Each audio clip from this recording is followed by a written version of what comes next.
Okay. Welcome to the May 27th hearing of the Santa Barbara County Planning Commission. As is our fashion, we invite you to join us in the Pledge of Allegiance. I pledge allegiance to the flag of the United States of America and to the republic for which it stands, one nation, under God, indivisible, with liberty and justice for all. So, Mr. Villalobos, would you please make the TV coverage announcement? Yes, thank you, Chair Reed, and good morning to the commission and everyone else today. Excuse me.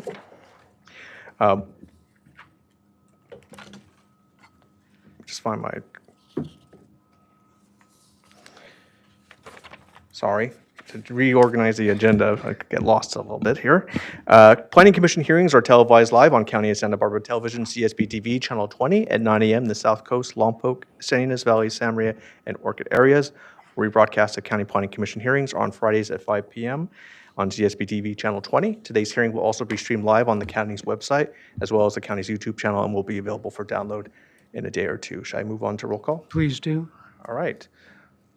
Commissioner Americano. Here. Commissioner Ford. Here. Commissioner Park. I'm here. Commissioner Martinez. Here. And Chair Reed. Here. Thank you. Okay, well, you may have noticed that we have a new commissioner among us. Is Mr. Steve Americano, representing District 1, replacing the former, our former commissioner, Michael Cooney, as both commissioner and vice chair. So, Mr. Americano, would you take a moment or two and just introduce yourself to the audience? I will. Thank you, Chair Reed. I Mic on. appreciate it. Oh, green, there you go. Well, need to turn on the microphone in order to be heard. Is that the protocol? So let me express my appreciation to the chair for inviting me to introduce myself. Good morning, everybody. My name is Stephen Americano. We've lived here in Santa Barbara since 1982. I served as the Santa Barbara City Attorney for 8 years, between 82 and 90. I joined a private law firm here in Santa Barbara in 1991. Worked there until the end of 2021, at which point I retired so that my wife and I could take care of our new grandson, who is now 5 years old and doesn't need us so much anymore. And so when the supervisor of the First District asked if I would serve on the Montecito Planning Commission, I quickly and gratefully said yes. And then a few weeks ago, he asked if I would serve on the County Planning Commission, and I quickly and gratefully said yes. And I want to express my appreciation to Supervisor Lee for that invitation. And I'm looking forward to my work with this commission, which is one of the truly excellent places to serve and work in this community, and I'm excited about the opportunity. So thank you for that. All right, well, thank you very much. So now we need, it was red. Yeah. You were ready. That's a growing edge. Okay. Now we need to proceed to the next task, which is to elect the vice chair for the Planning Commission for the balance of 2026. At this time, do we have any nominations? Yes. You're off. Oh, I usually leave it on, don't I? I know. Okay, so I will nominate Mr. Americano as our vice chair. Did you know this was coming? No. Well, it's worse than you Surprise. think, because the next up to bat, I've got to use baseball terms for former Commissioner Cooney, was Commissioner Cooney next year, as I understand. And this is going to be important because we will not have a replacement for our 4th District Planning Commissioner, our chair, until after our next meeting. So you'll be our chair at the next meeting. Well, okay. And so you better learn how to turn on the lights and do all those things. And we'll give you a little bit of a reminder on how to do it all. I'll second that. Well, thank you. Okay, so learning the light is the tough part. I'm still working on it. So we have a nomination and a second for vice chair. So can we just do it with a general vote? All in favor of naming Stephen Americano as vice chair, signify by saying aye. Aye. Aye. Any nays? Great, welcome. Well, thank you, I think. Okay. Now, can we just go ahead to item 6? No, we can't. Okay, I will leave this to Mr. Wilson. Mr. Chair and Commissioners, at this point, we'd like to present a resolution to Mr. Commissioner Roy Reed. Before we do that, we want to acknowledge Supervisor Bob Nelson, who's in the audience with us. We'd like to invite him to come up and say a few words before we present the resolution to Chair Reed. Make sure I got this right here. All right, got the light going. Well, thank you, Mr. Wilson, for the opportunity here to come and speak this morning. When you're a county supervisor, there's nothing more scrutinized than your pick for planning commissioner. And when I got elected originally, I had a really easy opportunity to have my predecessors, planning commissioner, continue to serve under me. So I was able to have Larry Freeney transition from Supervisor Adam to my service, and so that was a really easy pick. But when Commissioner Freeney came to me and said that he was ready to go back to the farm and really spend a little bit more time mentoring his sons in the next generation, that we had a tall task in the 4th District to fill those shoes. And so we started looking around, and Roy's name came up, and it was a natural fit. The things that we value in the 4th District are a few things. One is we always want to be thinking about the taxpayer. And, Roy was a former president of the Santa Barbara County Taxpayers Association. We also, agriculture is a big deal in the 4th District, and maybe some of you guys may have heard that. Roy is a multi-generational farmer and rancher, and has great ties to the land. Roy also appreciates the oil industry, which is a big portion of the North County. And he's a fierce defender of, the North County, and that's a really big deal in the 4th District. And so, Roy's name quickly rose to the top. We didn't interview anybody else, and I'm so proud that we did, that we brought Roy on, and Roy agreed to serve as planning commissioner. It's also, I have to thank the redistricting commission, because that got Roy into the 4th District. Previously to that, he was in the 5th District. It's actually unusual. Roy is actually a City of Santa Maria resident. And so typically, when you're representing a large area of an unincorporated area, that we want to have somebody coming from that area to represent it. But I think Roy's history, his values, his etiquette really serves this district well and has served this district well. And I'm so appreciative, Roy, for your service to me, to my constituents, and to the entire county. I understand why you're leaving. When I filled out my speaker slip, I didn't want to put in favor of, right? I wanted to oppose this resolution because I would rather you stay than to go. But again, I think Santa Barbara County and the 4th District is well served by your time here. And on behalf of our district and my constituents, I wanted to thank you for your service, Roy. So thank you. You bet. Well, thank you, Bob. It was an honor to have been chosen, and definitely an honor to have been able to serve. And I just I meant to bring up a couple of highlights that maybe come out in the resolution, and that I wanted to also mention. When he did come on, he came right on to the arena conversation, which we knew how big that was in the county. And I think it also speaks to his intellect that he picked it up quickly and did really well with that. He also helped shepherd the FAMCON project to get approved in the North County. That's a big tax revenue generator, as well as a jobs generator for us. He also helped lead on the cannabis conversation that we had, both at the board and here at the Planning Commission. And I think also where he shined the most was during the Ag Enterprise Ordinance conversation, where he was able to draw on his relationships as well as his own personal experience to serve the county so well in that. So again, I wanted to highlight those things as well. Again, thank you, Roy. All right, thank you, Bob. Thank you, Supervisor Nelson. Before we present the resolution, we'd like to read it into the record, and then we'll present it to you. It's my honor to read this resolution to the record.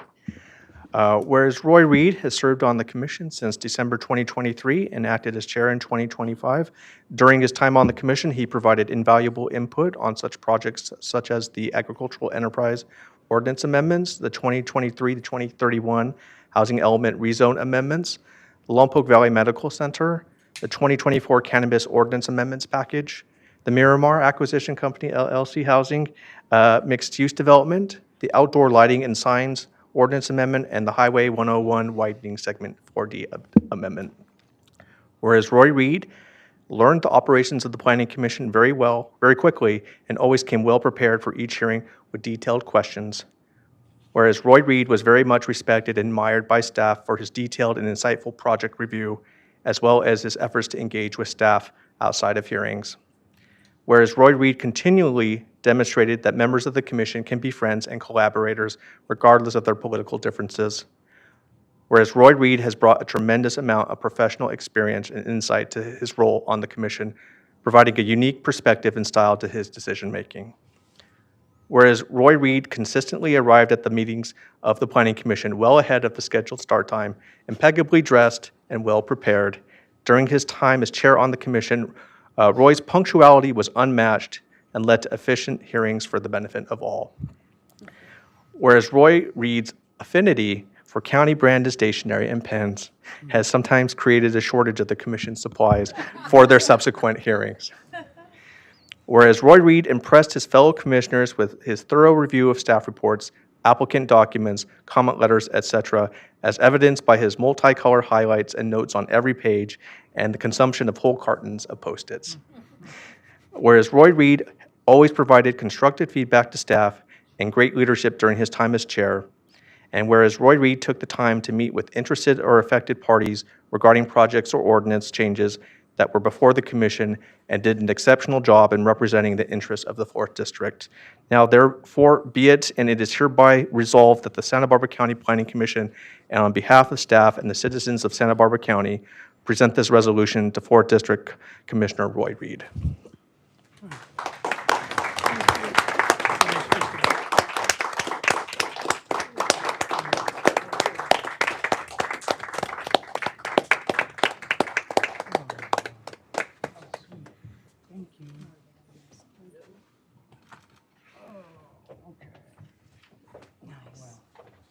I guess I'm supposed to say, I guess I'm supposed to say something. Yes, Well, as I said before, I've always thought that among the many functions that government performs, particularly at the county level, land use and support of property rights was probably one of the most important on the list. So I was honored to be able to participate for this last 2.5 years in that endeavor.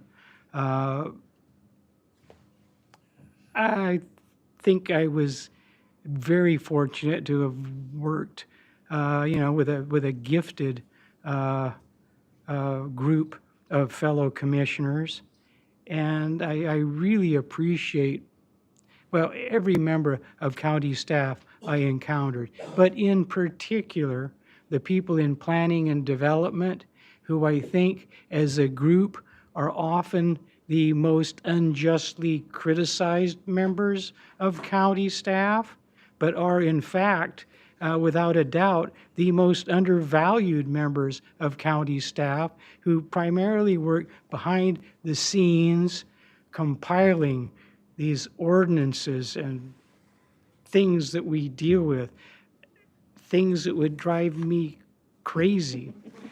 Yet they are complete, well-documented, and foundational to our activities, our actions and things. Sometimes they get some of the blame because people think they create the ordinance and things, whereas what they work on are mandated or assigned by Board of Supervisor or even State of California. They neither create nor destroy, but they develop and refine to support the necessary actions of county government. And within that, the Planning Commission fits in because we're keepers of the general plan. So in conjunction with county staff, we have to prepare them, refine them, and present them ultimately to Board of Supervisors, because that's the legislative body in the county that enacts things.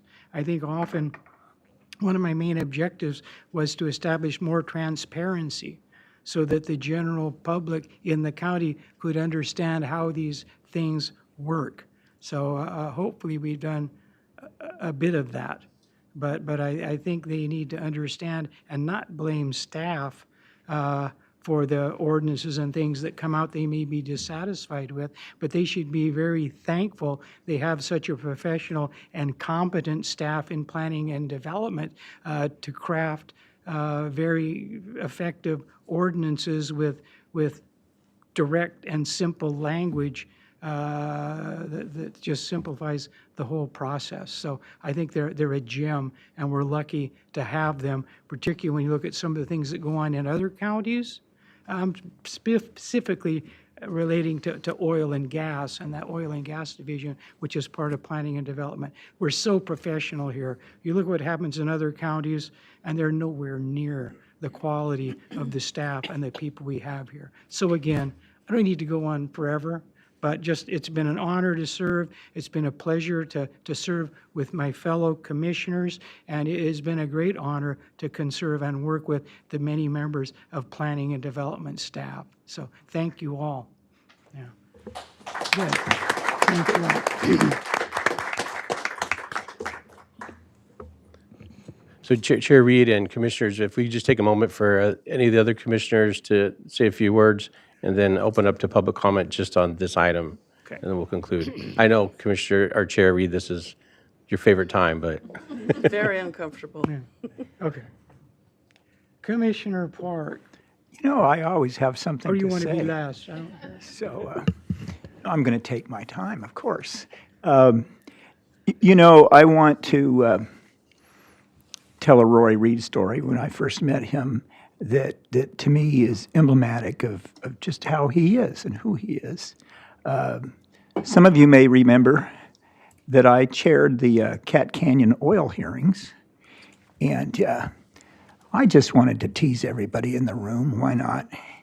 And I asked all the fancy consultants, our staff, all the opponents, how do you think they got the oil out of Cat Canyon when they discovered it in 1915? And no one could answer. So I showed a map of the Pacific Coast Railway, which showed that it was taken out by rail. Then I said, for extra credit, who can tell me how that railway was powered? And of course, folks said, well, it wasn't coal, it must have been oil, because it was oil. But one person knew the answer, it was him. And it was powered by electricity. They were electric cabs. They strung power lines in 1915. And he came up to me during the break and showed me a picture of the electric cab. Do you remember that? Yeah. Yeah, you know, and it's parked in front of the Bradley Building, which is related to Roy's family. I was impressed by that. And he proceeded to invite me to tour around, see properties and things, which I had very much appreciated. Larry Freeney had done the same thing for me. And I thought, you know, this is a good guy. I'd hope to keep track of him. And then he became on the Planning Commission. So I thought that was a wonderful thing. We became best of friends. And I hope that even as you leave the area, we're still best of friends. Yeah, and it's important to me. I do want to reveal two things about Roy that I think are very special. And if you watched every hearing, you would get this, but maybe you didn't. One, as shy and reserved as Roy sometimes presents himself, he has the most hilarious sense of humor you can imagine. If anybody in this room could do stand-up comedy, it's him. And he does it with the same deadpan, but it's just the words change, and it's just hilarious. You know what I'm talking about, don't you, Kate? Oh. You know. The other thing, and the other thing is something that I take very seriously, because I really do appreciate my time with the other planning commissioners, and I always learn something from all of them. And what I've learned from Roy more than anybody else is to appreciate his empathy for the people involved in the process, for the people that will be affected by it. It really matters to Commissioner Reed how our ordinances, how our decisions are going to affect people. whether it's school kids or employees of things. It's important to him. He describes it. He feels it. That's why it's empathy. And it reminds me we have to go there to make a good decision. I appreciate that. Last thing is that,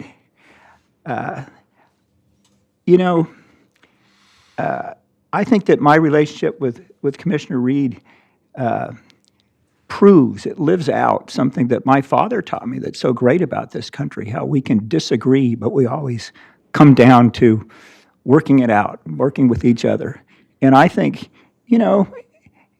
you're probably the most right-wing member here in politics, and I'm probably the most left-wing that you probably have ever met, but it doesn't matter. We're in 99% agreement on everything. We'd do site visits together, we'd collaborate in analyzing cases, and just in talking about life and history and our interests, 99% of what we believe is identical. And I think that's probably true of everybody in the room, and we ought to pay more attention to that than we do to our differences. So thank you for being my friend, and thank you for serving with us. Well, thanks a lot, John. Thank you very much. Commissioner Ford. Thank you. Well, first of all, I'm upset because, Roy, we were just getting started. But I do understand. I'm really happy for you, especially that you're choosing to be focused on prioritizing the needs of your family. What a nice and generous dad and granddad. You're amazing. You were the first person to call me, to welcome me to the commission. And I want to thank you for always just responding to my questions and helping me gain insight into the practice and procedures, as well as the culture of the planning department and the commission. And while we have not also agreed on all issues, I really admire your preparation. It's unbelievable. Intellect, candor, your wry sense of humor, and your impeccable manners, as well as your constant and determined efforts to do what is right for the people of the county, and especially for your district. I will really miss you, but I wish you the best. Great, thank you. Mr. Martinez. Wow, thank you. Well, I'm really impressed by the fact of how you take family first. I mean, that says a lot about you and who you are. And I'm also impressed by the fact that, I thank the Lord sometimes that you were never an attorney across from me, because you know every single fact, you memorize every single issue, and you would be a hard one to be an adversarial against. I appreciate your logic and your understanding of what's happening here. And you really do bring an experience to things, and you never cease to surprise me about the little things you can talk to people who are presenting, about how you can talk knowledgeably about somebody, not afraid of learning, but just the fact that you know something about something. It's just so like, wow, okay, great. I'm sure I would love to sit down and have even more cups of coffee with you to hear about your experiences in life, and I'm sure maybe I'll still have that opportunity. I'm sure you'll be back in Santa Maria, and I hope you look me up when you come back. But what you're doing now says a lot about you and your family. And congratulations, and thank you for your service here. Right, thank you. Thank you. Commissioner. Yes. So, we met 45 minutes ago, Right. but having been well-trained as a lawyer, I have a lot to say. Oh, okay. One of the reasons I was so pleased and honored to be appointed to this commission is because of the extraordinary reputation this commission has in the community. And I think a large part of that has to do with your leadership of the commission and the way that the commission has operated, the way that the commission has listened to the community, and the way that the commission deals with itself, the respect, the intelligence, the care that you've taken in leading this commission. And so while we don't know each other, your impact on this commission and on this community has been extraordinary and I believe lasting. And you have earned our respect and our appreciation. So thank you. Well, great. Well, thank you very much. I appreciate all those kind comments, although I don't know who they were about, but I'll take them. And John, I didn't realize I was ever trying to be funny, but I'll take that as well. But, I just think as I said, I've been gratified and honored to have been able to serve. I think the commission needs to do everything it does with a great degree of thoughtfulness and seriousness, because in most every matter we're faced with, we have one party that considers themselves the winner and one party that considers themselves the loser. So, we need to treat them with great consideration regardless of our personal views. And I think the same goes, and then I'll shut up, with public comment. When we receive public comment, no matter what it sounds like, we need to treat it with respect, because for many members of the general public, it's not an easy thing to do to stand up in front of a group and speak. So I think we need to show them we value that. With that, I will be quiet. Chair Reed, thank you. And then we want to ask for public comment, and then we can move forward. I know this is If there is any, yeah. So, go ahead. anybody that has any public comment would like to say a few words to Chair Reed, please come forward now.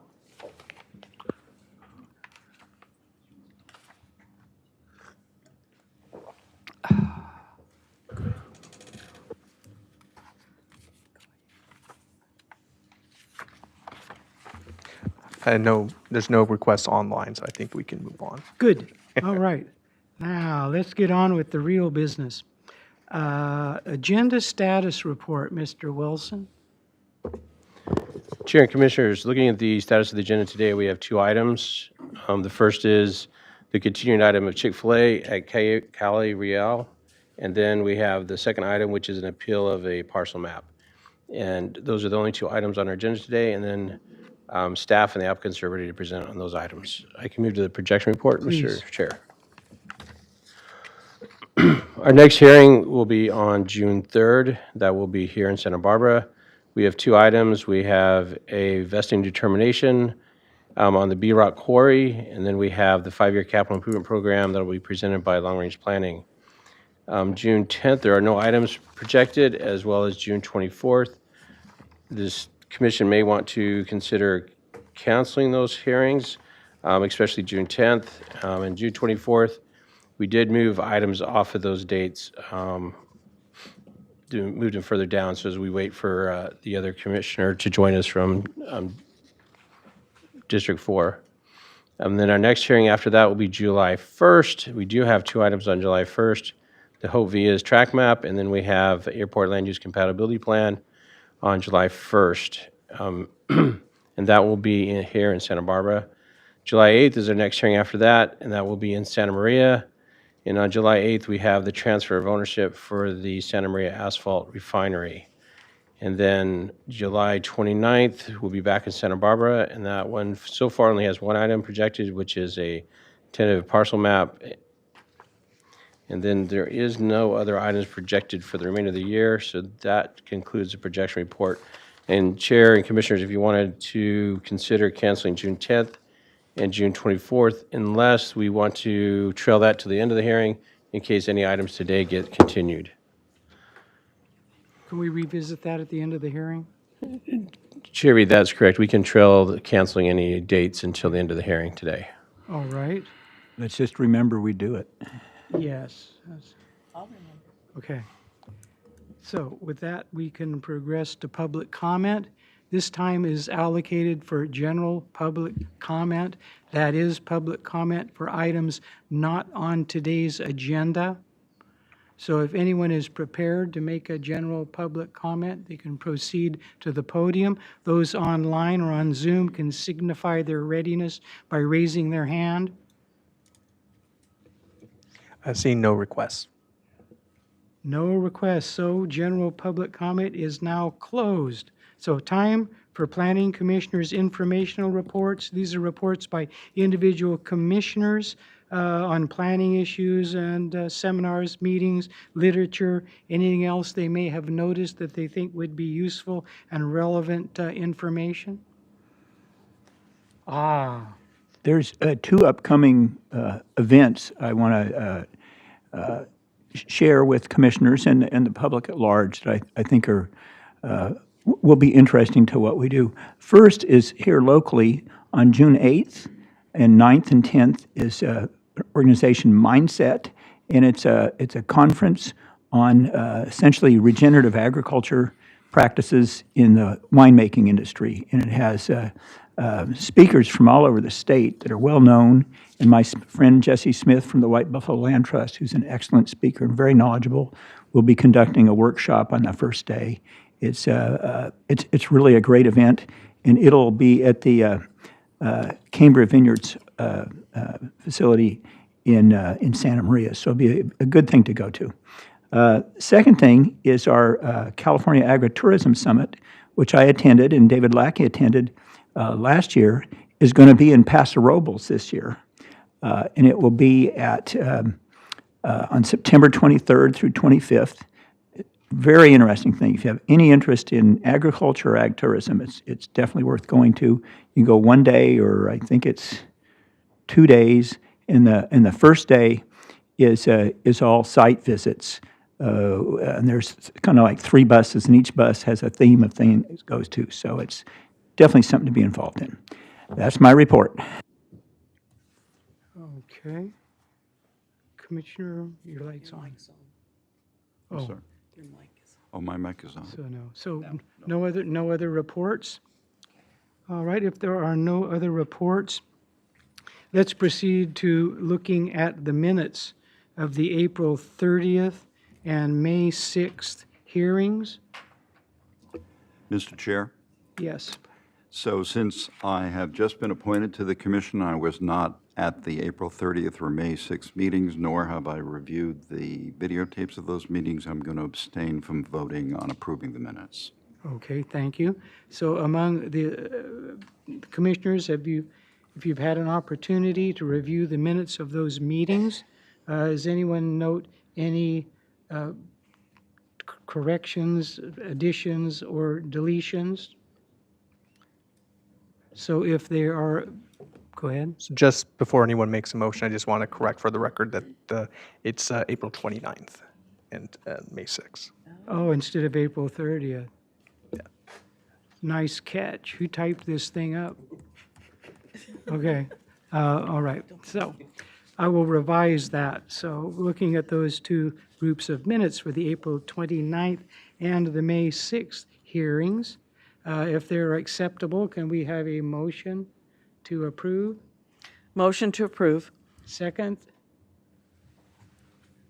Commissioner Martinez? I'll second. Okay, so all in favor of approving the minutes for the April 29th and May 6th, 2026 hearings, all in favor signify by saying aye. Aye. Opposed? Approved, okay. So.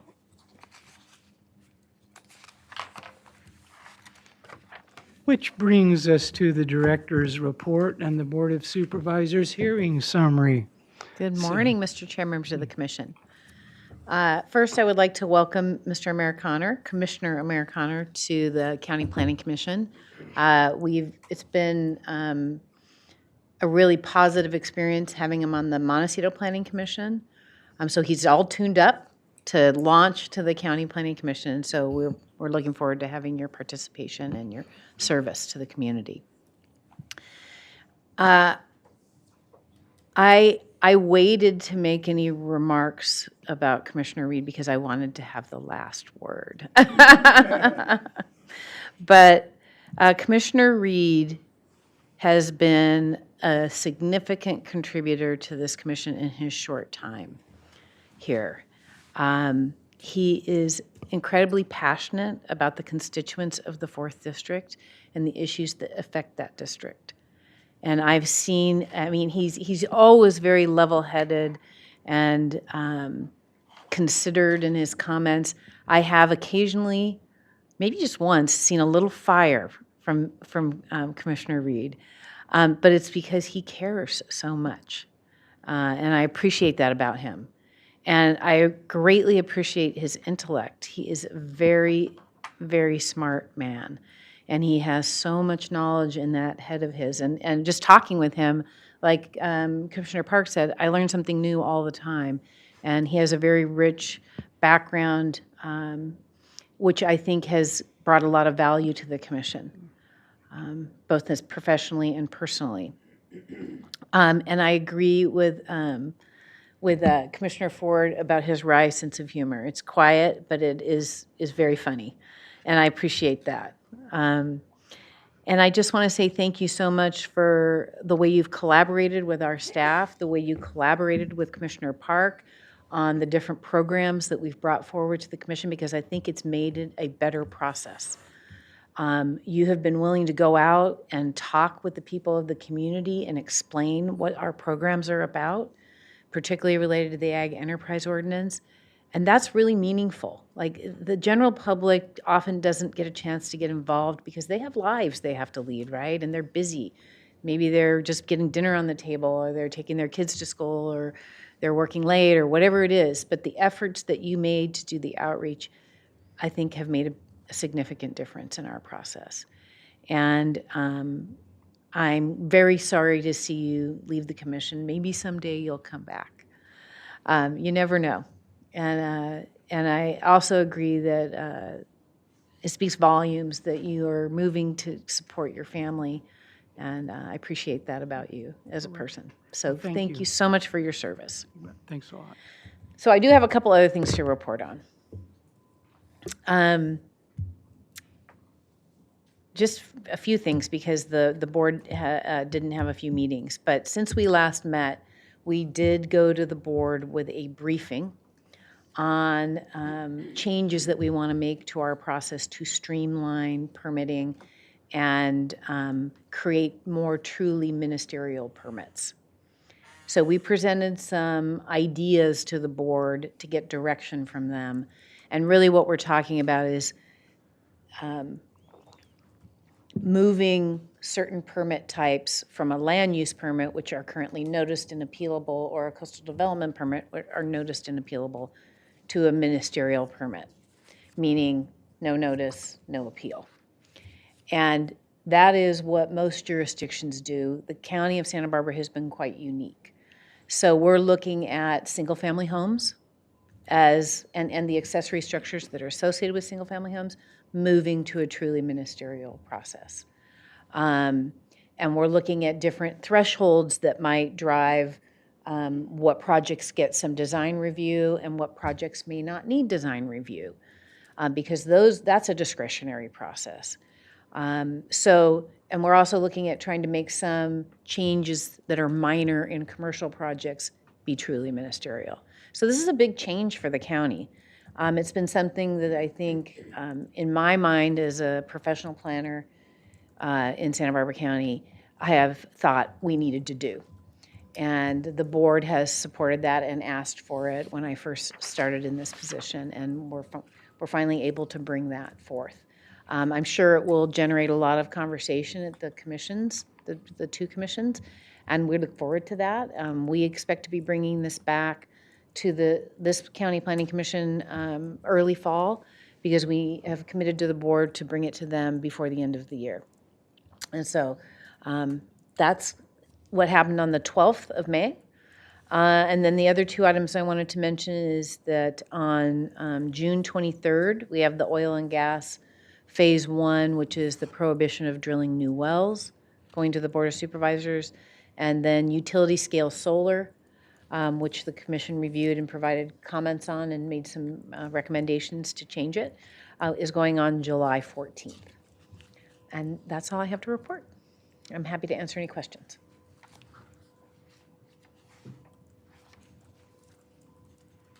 Okay. Great. Well, thank you very much. So at this time, I guess we will begin our standard agenda. Mr. Villalobos, could you please read in the first item? Yes, thank you. Chair Reed, the following is a hearing on the request of Turnpike Lodge's property owner to consider case numbers 22 CUP 7, as well as 26 LUP 53, and determine that no additional environmental review is required for the project pursuant to section 15183 of the state guidelines for implementation of the California Environmental Quality Act. Okay, at this time, I would like to ask for any ex parte or site visit disclosures from the commission. I have. Mr. Americano? So I've reviewed all the written material provided to the commission for both the March 25th, 2026 hearing and today's hearing, including staff reports, technical memoranda, letters from the applicant and the public. I've watched the videotape of the March 25th, 2026 hearing, and I visited the site of the project and met with Tom Patton at the site for approximately 15 minutes. And then I have an additional disclosure I would like to read into the record, if I may. The applicant in this matter is represented by the Brownstein Law Firm. I was a partner in that law firm until my retirement at the end of 2021. Since then, I've had no financial connection with Brownstein or any of its clients. I've consulted with County Counsel and have concluded that I am not disqualified from participating in the Commission's consideration of this matter due to any financial interest I might have had prior to 2022. I've also considered whether or not to voluntarily recuse myself from this matter due to my previous business relationship with the Brownstein Law Firm and the California legal requirement that a public agency hearing be conducted before a reasonably impartial, non-involved reviewer. I've carefully reviewed California law on this subject and have concluded that there's no reason to believe that my impartiality in this matter has been compromised by my previous business relationships. Moreover, I believe that recusal under these circumstances would set an unworkable precedent in a small community like ours, where longtime business and personal relationships are common, particularly among people who have lived here for many years. Thank you, Mr. Chair. Okay, thank you. Thank you. Any other, Commissioner Park? Yes, I wanted to disclose some ex parte contacts on this matter, but I wanted to make a few comments about the point that Commissioner Americano made about his service here. One, I hope everybody in the public knows that we file what's called a Form 700 every year, and it discloses, under penalty of perjury, what financial interests we have, okay? And that includes payments from former law firms. So if you look mine up, you will see that I received funds in excess of $500 in the last 12 months from my old law firm. It's just part of my retirement arrangements. And it's right there for everybody to see. You can, it's a public website that the FPPC has, and it's available to everyone. I've looked at mine. I've looked at Mr. Americano's. And his, under penalty of perjury, it's just as he said, he's received no funds in excess of $500 in the last 12 months. And he's filed 2 or 3 of these Form 700s because he had to file one coming on to the Montecito Planning Commission, he had to file one leaving the Planning Commission and coming on to this Planning Commission, okay? And there's a point that I want to address with regard to the appearance of impropriety. There's something that I've witnessed every planning commissioner grappling with as they come on here. We all realize we have past contacts with people, and then we wonder, well, God, we don't want to look like we're biased. We don't want anybody thinking ill of us. But then what you evolve into, and I did personally, is we've got to remember that we are the representatives of our district. And we're here because we were appointed by members of the Board of Supervisors who are relying on us to hear these matters and to vote on them. And so if Mr. Americano decided, well, if every case Brownstein brought in front of here meant he was going to recuse himself because appearance of impropriety, then he would be doing a disservice to Supervisor Lee, who's relying on him to vote on these matters. I realized this with some of mine. If I recuse myself, there's no vote from the 3rd District. There's no one from the 3rd District to express the problems and things, the issues we have at the 3rd District with a given matter. So I think we need to be very conservative about voluntarily recusing ourselves.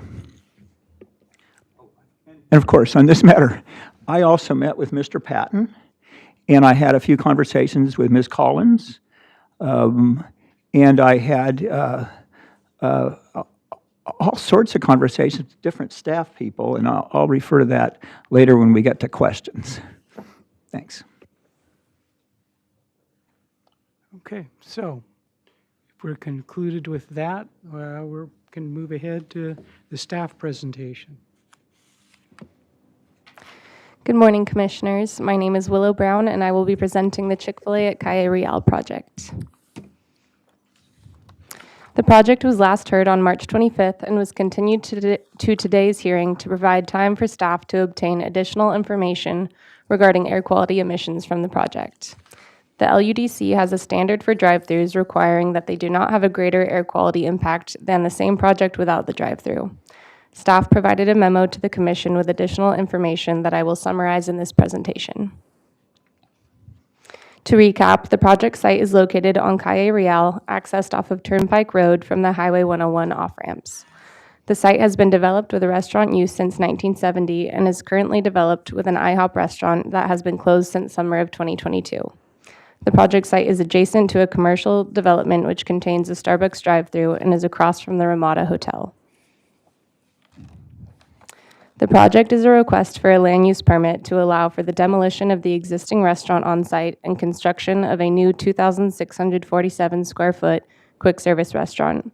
The project also includes a conditional use permit to allow for a dual lane drive-through with 2 covered canopy areas. The project is a commercial use on a commercially zoned lot, which has been developed with a restaurant use for over 50 years. Restaurants are a permitted use in the retail commercial zone, and the conditional use permit is solely required for the drive-through use.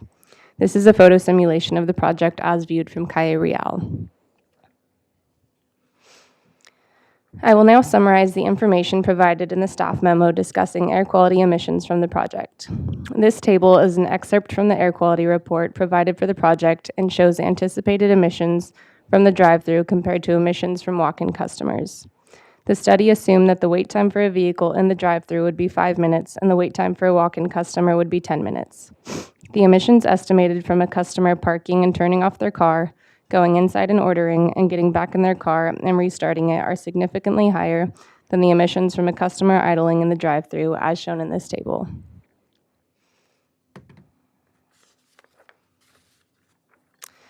The project includes additional components that contribute to a reduction in air quality emissions.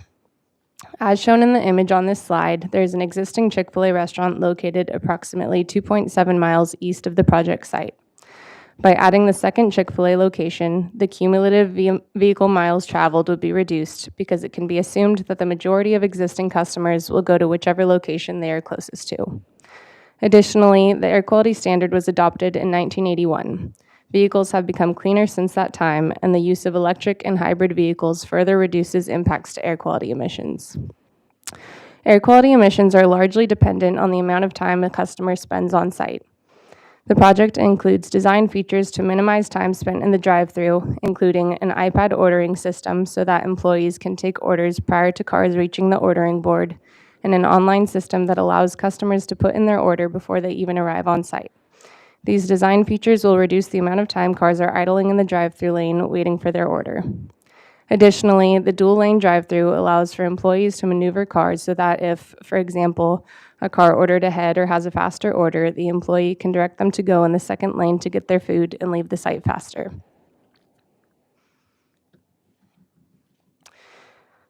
The results from the project's air quality study are consistent with analysis done by APCD. This image from APCD's memo regarding drive-thru facilities shows that a park and restart emits higher emissions than an idling vehicle.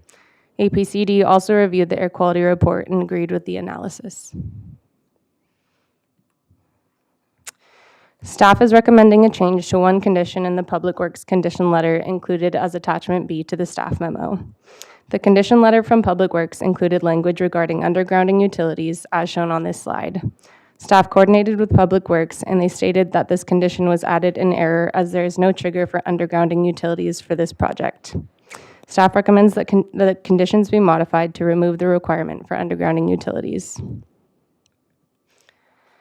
Staff recommends that your commission make the required findings for approval of the project specified in attachment 1 of the staff memo, determine that the project is exempt from CEQA pursuant to CEQA guidelines section 15183, and approve the project subject to the conditions included as attachment 2 of the staff memo and as modified in today's hearing. Staff and the applicant are available for questions. Thank you. All right, questions from commissioners for staff and applicant? Commissioner Park? This will result in a question, but it's kind of more of a disclosure that I kind of forgot to make. At the end of April, I was up in Santa Maria dropping off an ATV at the dealership for service, and I noticed that there was a Chick-fil-A nearby. So it was my first visit to Chick-fil-A, and I stayed there quite a while watching the thing, so I should have disclosed that. That's kind of like a site visit. I noticed that it was a very short menu. Food was very wholesome. I could well imagine why people want to have that there for their families. And I saw how quickly the cars moved through the line. I mean, it was just a matter of seconds, frankly. And I also saw a set of tables that have QR code on them, where you go in, you don't even go to the counter, you just sit down, put your phone over it, and you order on your phone, and they bring it to the table. I mean, that's what Chick-fil-A is all about. I then went to our Santa Maria P&D office, where I had a meeting with Tina Mitchell over the Los Alamos project we heard, what was it, a couple of weeks ago. And at the end of that, I said, well, Tina, you're a home girl. You grew up in Orcutt and Santa Maria. Help me try to understand what drive-throughs have come in over the years. And because I had this feeling in my mind that I thought we should try to be consistent in enforcing this development standard, that a drive-through project in front of us not worsen the air quality. But I thought, that would be true of every drive-through. So what precedents do we have? With our staff, the next day in the morning, I had an email from Willow Brown here, Shannon Reese, and Tina Mitchell. They had researched this and sent me a list of every drive-through project the county's approved in the last few years, gave me links, and I looked at that stuff. It was very useful, referred to a report from Recon Engineering that was used in all those 3 projects. It has very detailed data on emissions. And in every case, our Planning Commission of various diverse people voted to approve those projects. And further, there was quite a debate on one of them in 2016, and the commission asked staff to come back with a specific comparative analysis of what are the emissions if there's a drive-through and what if there isn't. We look at the Recon Engineering report, very detailed, had a lot of text as well.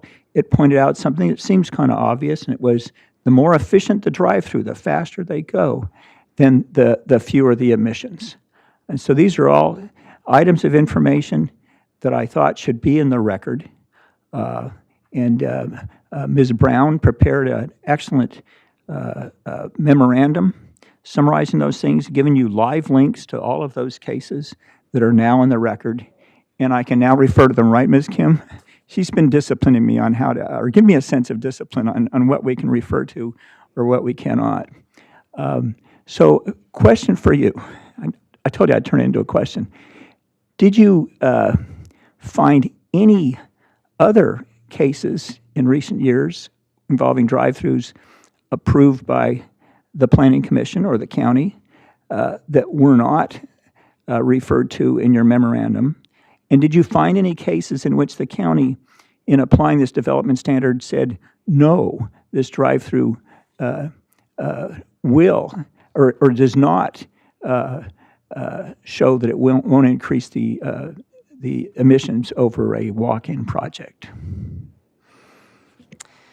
Mr. Chair, Commissioner Park, the 3 projects cited in the memo are the only ones I'm aware of from the past 10 years. And I have not seen a project say that the emissions would be higher, or at least that we've recommended approval for, that the emissions would be higher from the drive-through. And that's consistent with the memo from APCD, at least on a per-trip basis. The walk-in emissions are always higher than the drive-through. You know, I should say, we had a very moving discussion of how the commissioners enjoy their time with each other earlier today. And I derive the same pleasure from working with our staff. And I must say, I'm bursting with pride in the way that you and Ms. Mitchell and Ms. Reese put together this information and got it out there. It's a real service to us and to the public. Thank you. Any other, Commissioner Martinez? Yes, I'm looking at the memo, and I just want to make sure I have a clear definition from you as to what is a hot soak emissions?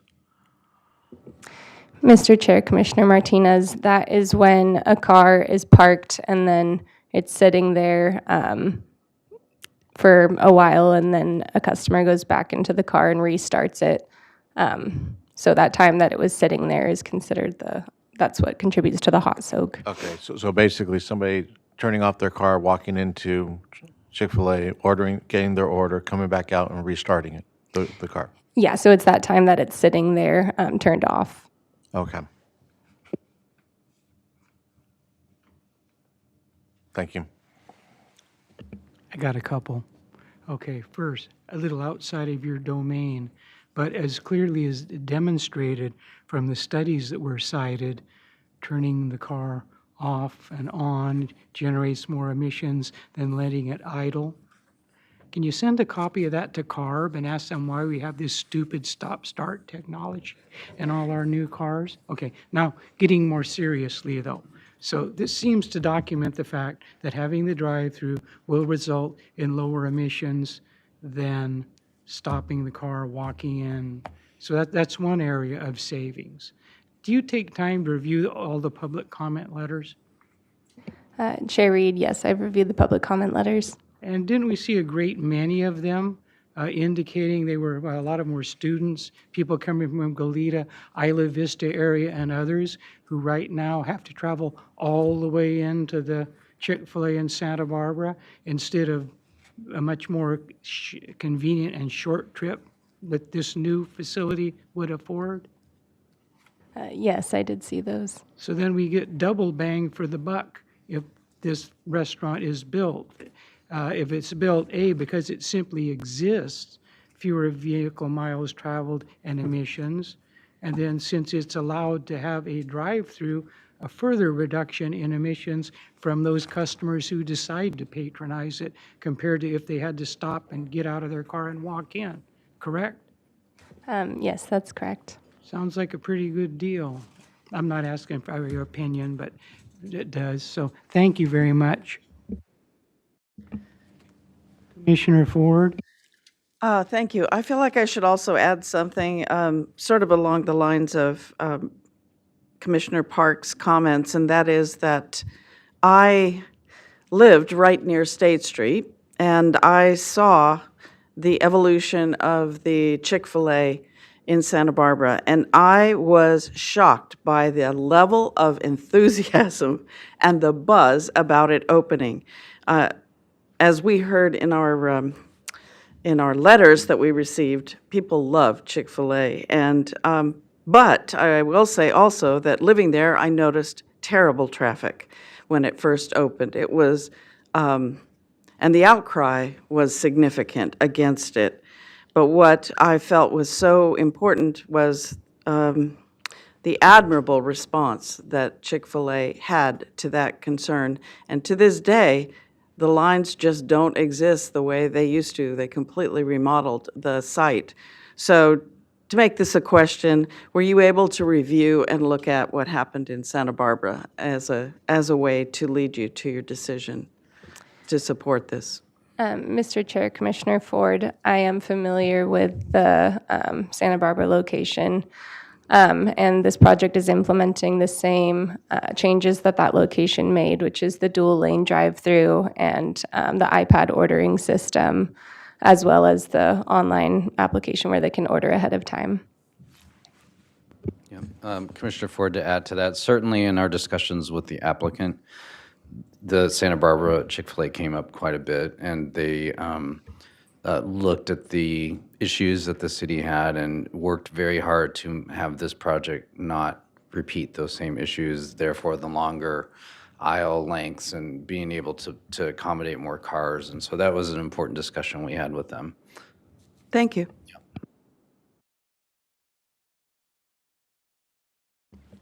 If there are no more questions from commissioners, perhaps we could move to the applicant presentation.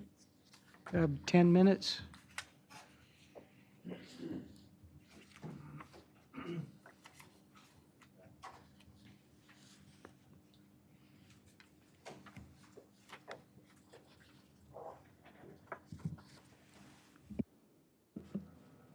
Is my light on? Okay. Yes. And PowerPoint, great. Good morning, commissioners. Chair Reed, has been a pleasure working with you, and I will miss you.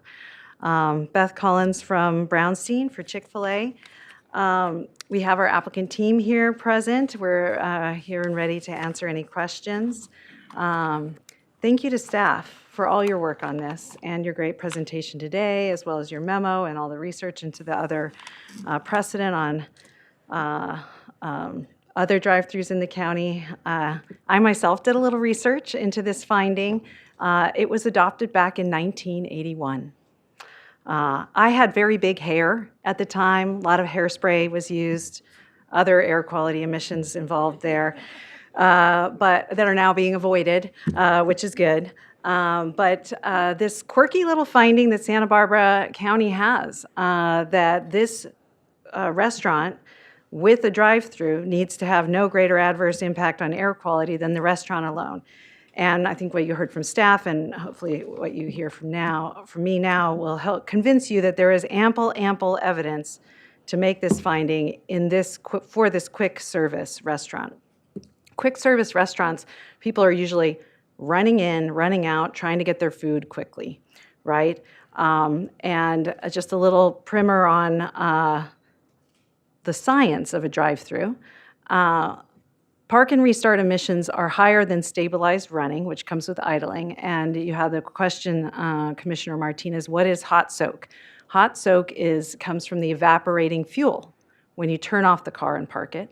The starting emissions, which is actually the bigger source of emissions, happens as the car warms back up to stabilized running emissions. So why is that important? We know idling is better than park and restart. You heard that from staff. But also, less time on site results in fewer air quality emissions from idling or park and restart. Here's the memo, 2008 APCD memo to this very planning commission. Well, not you all, but your predecessors. And as you saw with staff, restart and hot soak or park and restart is higher in emissions. Same thing with all these constituents, reactive organic compounds, carbon monoxide, oxides of nitrogen or NOx as we call them. This is the evidence. This is the memo that's been relied on for a decade at least, more than a decade since 2008, almost 2 decades. To approve drive-throughs. And we have the one, I'll quickly go through the memo, staff memo. We have a drive-through in Orchid. See, it's a single lane drive-through. It has, again, fewer emissions from the drive-through, more emissions from park and restart. Same thing here, another drive-through in Orchid, another single lane. And then here, you can see the park and restart has higher emissions. Same thing, actually, next door to us. This is the project site. This is a Starbucks right next door, single lane drive-through. And again, fewer emissions from the drive-through, more from park and restart. And our own air quality analysis for this restaurant, the Chick-fil-A, shows the same. Walk-in has more air quality emissions than the drive-through. So that's sufficient evidence to make this finding, but there's more evidence I can present to you, and Commissioner Reed was starting to unpack this. Vehicle emissions have gone down since '81, so generally the emissions are going down because all of the vehicles are more efficient. Also, we have modernized ordering and other operational systems that I'll talk through more, all of which decrease customer time on site. There's also the modern drive-through. And this site design, this long, skinny site, the way it's designed, creates really great circulation with the 2-lane drive-through, all reducing idling and circling for parking, as well as air quality emissions. So here, 1980s, a little nod to Back to the Future, which happened in the 1980s, if you recall. These are the cars. The dark line is average, all vehicle emissions. The dotted line takes out EVs. No matter what, air quality is improved with our more modern vehicles. Separately, also the modern technology. No cell phones in the 80s. Now you can order off-site. You can pay off-site. I can do it when I'm sitting at home. The kids can do it at San Marcos before the lunch bell rings. So we're no longer ordering at an order board and then idling to go and pay and then idling and waiting for the food to cook while we're idling before we leave the site. Also, I spent some time, Travis Collins is here, the operator of our State Street store, so thank you for your kind words, Commissioner Ford. I was involved with the State Street store as well. There are so many innovations with the way the operations, he can pull up on his cell phone right now what is the ordering time, how is his team performing, are there any glitches in the system.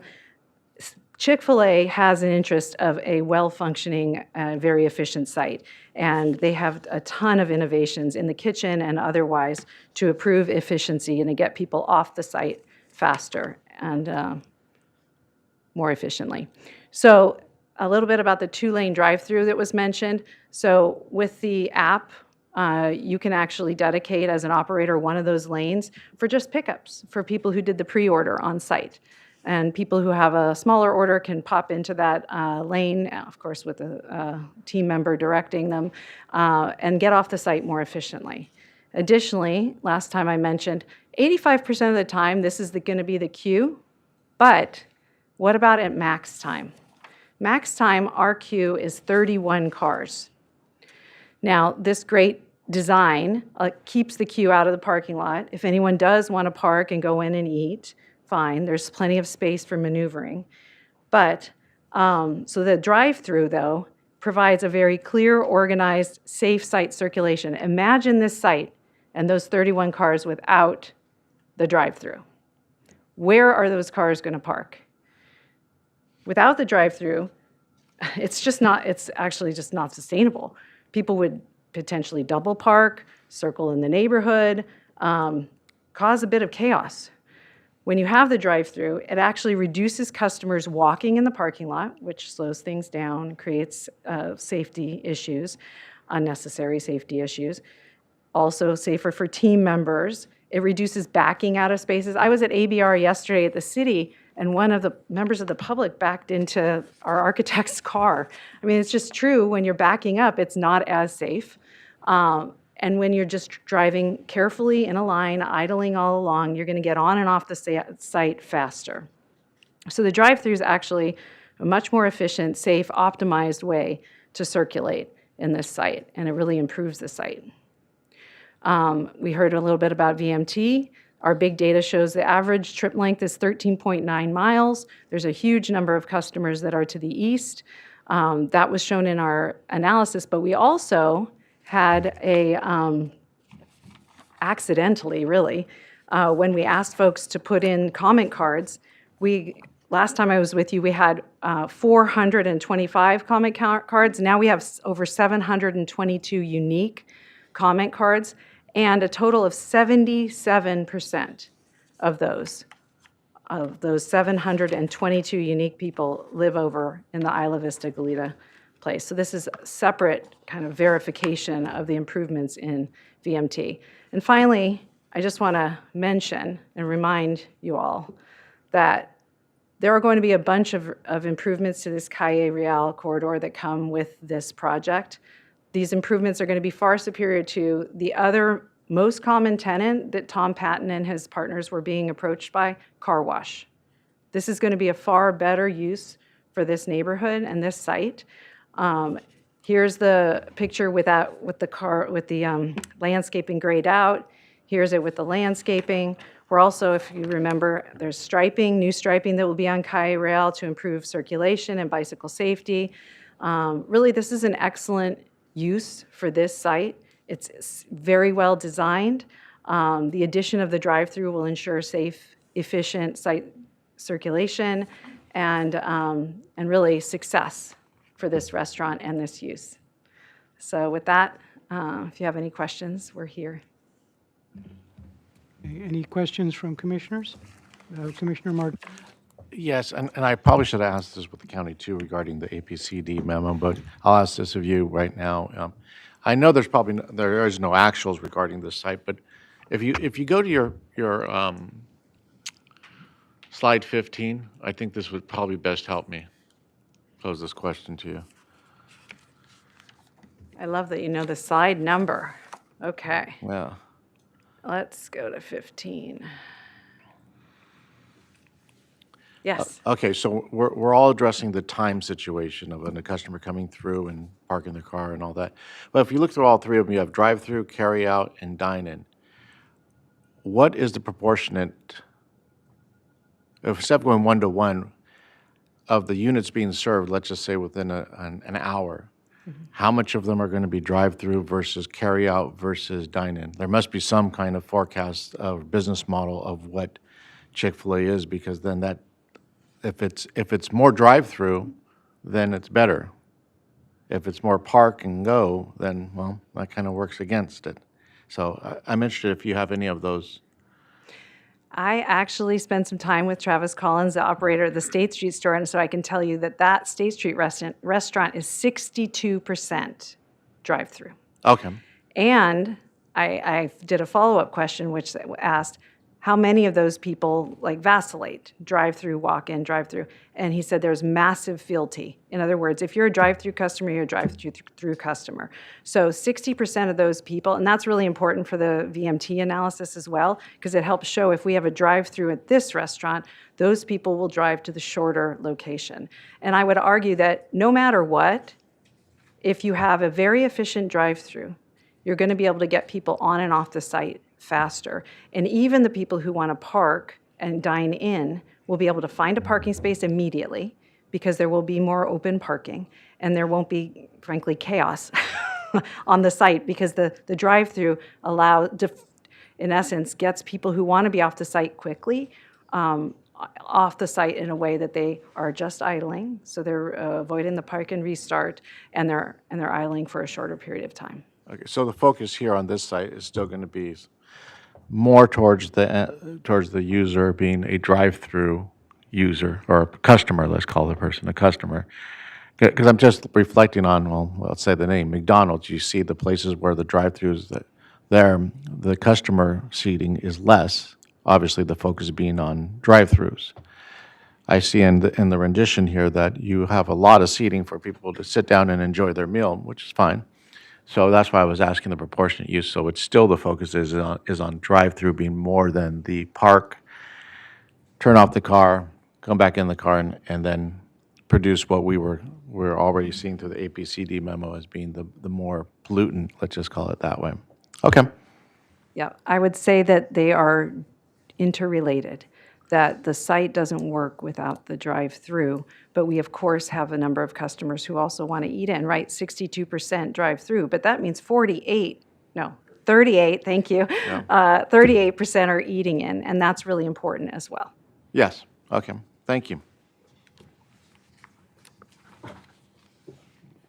Commissioner Park? I wanted to ask about average processing times for customers in the drive-through. I think you looked at those other cases, and they all had that study from Recon Engineering. And one of the studies, and in particularly the one that was turned into a comparative study by staff in 2016, used two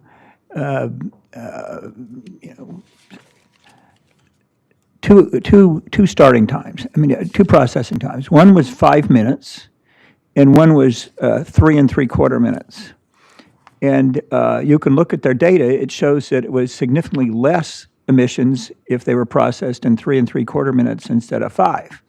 And then they made that report in the text, that point in the text of their report, and I referred to this earlier, that the faster you can move them, the lower your emissions. And I noticed that the estimates in this case all refer to 5 minutes. That does not reflect my experience in watching the drive-through in Santa Maria. I would say we're closer to a minute or 2 minutes.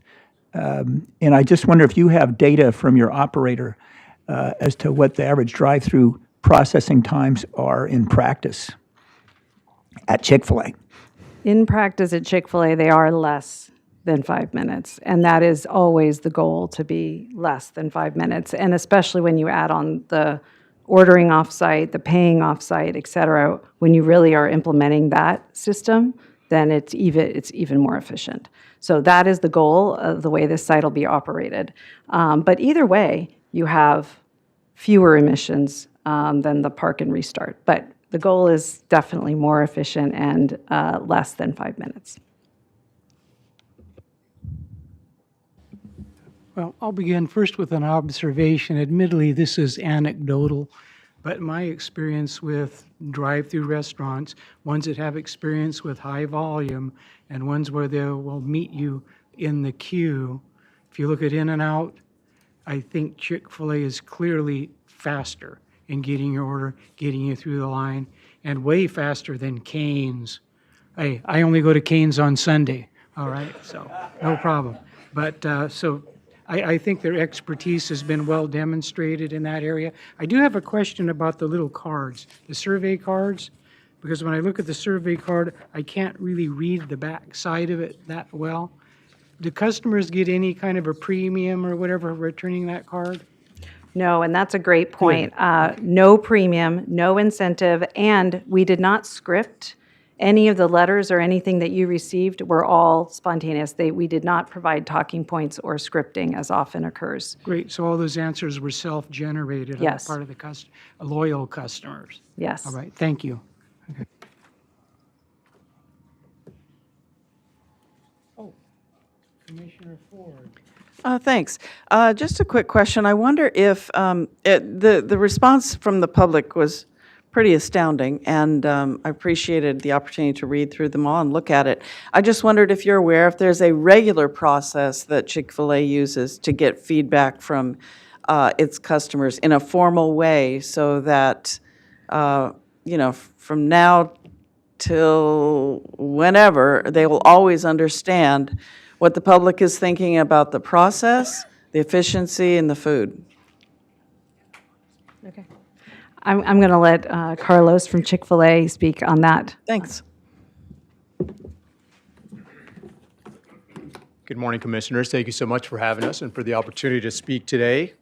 Commissioner Ford, the short answer is yes, absolutely. Those surveys comes in form of receipts, or if you have the app with us, we're constantly looking for feedback. It helps us get better. As Beth pointed out so accurately, we have a very strong interest and a high focus on innovating, on being better, providing a better guest experience across the board, and usually that is in the form of delivering fast and accurate service. Thanks.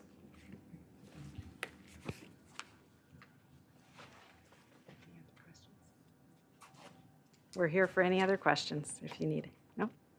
Thank you so much.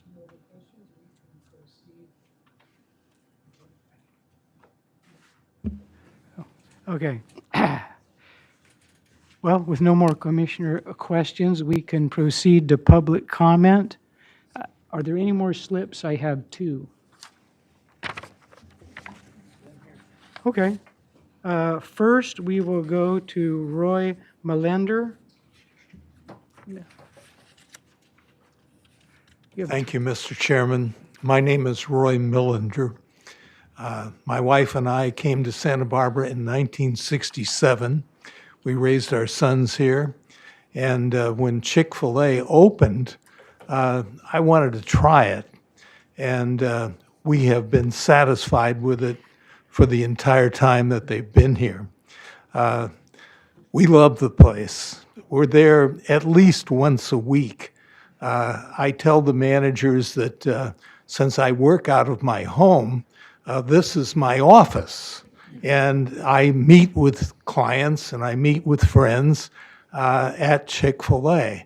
And I taught 31 years at Westmont College in economics and business. And I can tell you, every one of my students should have worked at Chick-fil-A because the people there are extremely well trained. They love their jobs. I've never seen in the years that I've been there, I've never seen an incident where somebody was unhappy. As a matter of fact, I fill out those cards and I say it's a joy to come to Chick-fil-A because the people are really good. Now, as to what's going on here, we all know that La Cumbre Plaza is going to have at least 1,000 more families right there, literally within a couple of blocks at the most from the existing Chick-fil-A. And if we read what the university is doing in terms of the number of students that are going to be at the university, that number is going up as well. And I got to tell you, I think there are a lot of people like me who just like Chick-fil-A, not only in Santa Barbara, but I think worldwide. They have a secret sauce that really works. And if you're not fans of Chick-fil-A at the present time, I encourage you to try it. You'll love it. I can't imagine anything that would be better for Santa Barbara than getting this thing approved to be able to spread out the traffic from Goleta to Santa Barbara. I certainly hope that it's approved. And Lord bless you all. You do a great job. Steve, it's nice to see you in this job too. Have a good day. All right, thank you. Next, we will hear from Tom Patton.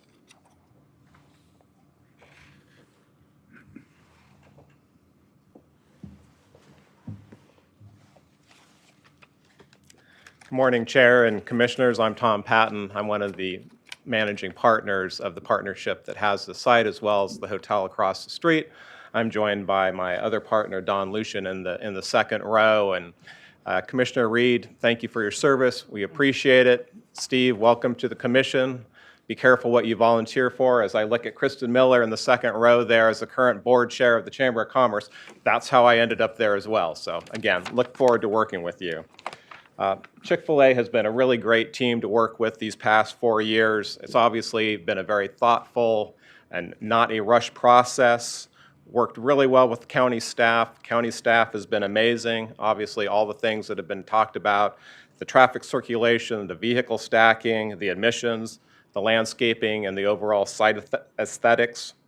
As property owners, we're completely, deeply invested in the community. Don and Karen Lucian were born and raised here. My sons were raised here, live in the community. We want the right thing for this site. As Beth mentioned, we looked at some car washes. We all love clean cars, but you know what? We need a restaurant that feeds our friends and neighbors and community members here. The site will be vastly better than it is now. It's an old, tired IHOP. It was great in its day, but it's past. It's a sea of asphalt. It's a very large building, doesn't meet the current restaurant standards. As you saw in the slide, we're going to have a beautiful new restaurant site, great new landscaping. It's really going to dress up that part of town. And also, I mean, you talk about the high schoolers across the way, they're jumping in their cars and driving some places. Not only is that a safety risk, but it's a vehicle emissions risk. So again, they'll be able to walk across the freeway to the restaurant, have lots of friends and neighbors in there that keep asking Don and myself, when are you going to get that Chick-fil-A open? And we go, we're working hard because they want to eat there. And man, I'm getting hungry after listening to you talk about going there every week. So I want to thank the commission. Thank you for your thoughtful consideration of this. Thank you for the county staff. We really are doing what we feel is the best for the community and will be the best at this site. So thank you very much for your consideration. All right, thank you. Mr. Villalobos, do we have any commenters, any hands raised? So again, for those of us joining us online and you'd like to speak on this item, raise your virtual hand and I'll call on you. We do have one hand up. Our next speaker will be Suzanne Sturs.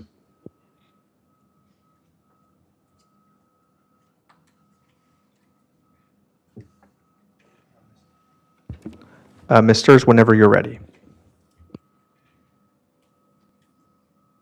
Sorry about that. Hello, Commissioners. I am a property owner who lives within walking distance of the proposed project, and I urge you to deny this project because it does not meet the requirements for a conditional use permit. I'd like to note that all of the current drive-throughs in the entire South Coast unincorporated area are within 300 yards of each other near the Turnpike-Cayo Real intersection. This proposed project would add yet another drive-through in the exact same area, increasing drive-throughs in the South Coast unincorporated area by 33%, with 100% of them concentrated within 300 yards of each other. I'd also ask whether the Sheriff's Department has been formally consulted, given that their headquarters rely on the same interchange. Any additional congestion at this location could affect emergency response times and public safety operations, which should be carefully evaluated. I want to address the use of the CEQA exemption under Section 15183. CEQA is clear that agencies must still evaluate impacts that are project-specific, site-specific, or cumulative and not previously addressed. In this case, the concentration of multiple drive-throughs within a very limited area near public safety operations, schools, and a freeway interchange creates unique and intensified conditions, particularly related to traffic circulation, safety, and access. These are site-specific and cumulative impacts that go beyond what would typically be analyzed at the general plan level and have not been adequately addressed. Regarding the air quality results, the average drive-through wait time of 5 minutes has not been supported by actual data.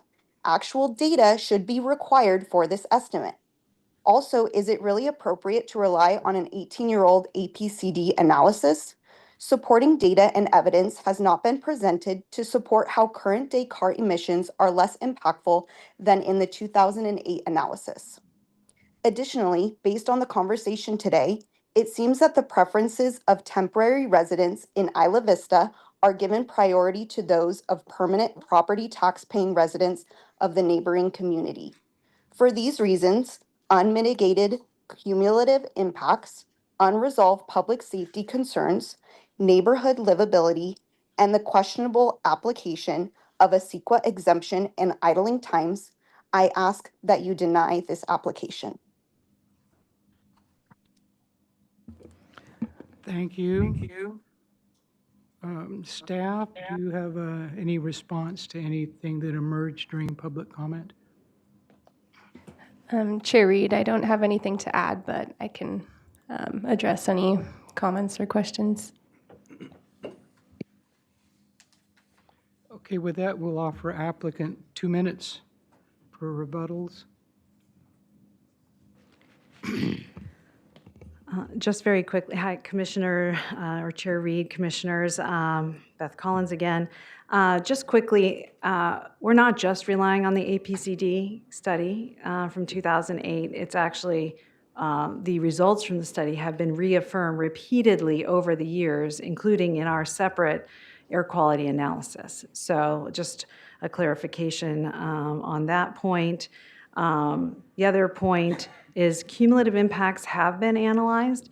In the, if you look at the technical studies that are submitted in your report, cumulative analysis includes traffic associated with all of the housing projects, for example, that are coming on board. There was a cumulative analysis also done for air quality, et cetera. So cumulative impacts have been analyzed. And then the point that our avid Chick-fil-A fan has made over here, which is, the question before you is restaurant alone or restaurant with a drive-through. And there's a lot of objection that people are hearing or saying about a drive-through. Not a lot, but historically, at the last hearing at least.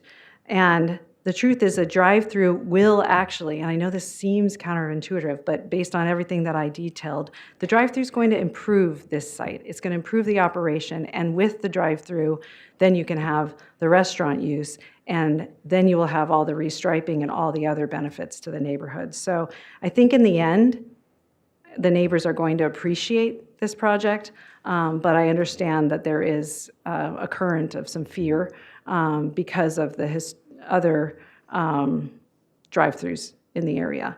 But the 15183 analysis is absolutely appropriate. There are no impacts that are particular to this site. It's quite a detailed analysis that was written by staff, and we're very confident that it is appropriate to move forward with the Section 15183 analysis. So with that, if you have any questions, we're here. Thank you. All right, thank you. I have one for staff. We had a comment about the needs or the wants of, quote, temporary residents from, UCSB in that area, okay? Are air emissions generated by cars of temporary residents any different in intensity or harmfulness of those emitted by cars owned by long-term residents? There's no answer to that one, right? No. Yeah, so I just wanted to answer that since that question came up. So, all right, so we would value the needs or wants of those temporary residents. We would give them the same level of standing as those of long-term residency here in the county, wouldn't we?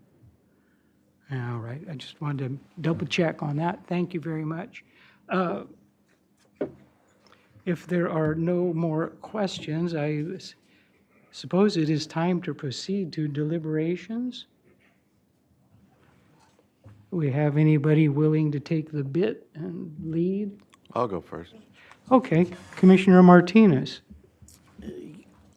Well, I would say that I'm actually looking to be in favor of the recommendations, especially, I don't like a moving target here. This was continued specifically for 35.42.130B, and that's about B2, about the air quality. And that's what we're here about, and we have addressed that as the air quality issue here. We already addressed the issue of zoning and use. That's already was last hearing, so I just think the burdens that were placed upon the applicant and the staff doing their job, I just see enough that it has met those provisions.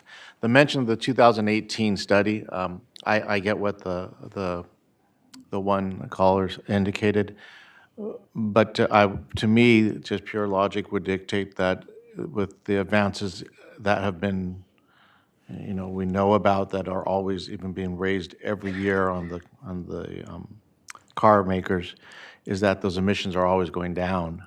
So I can only imagine, my logic is that the emissions have to be going down rather than rising up, even if we have more car use out there. And that's my analysis of the situation. I think everything has been met. Thank you. Commissioner Ford? Oh, thank you so much.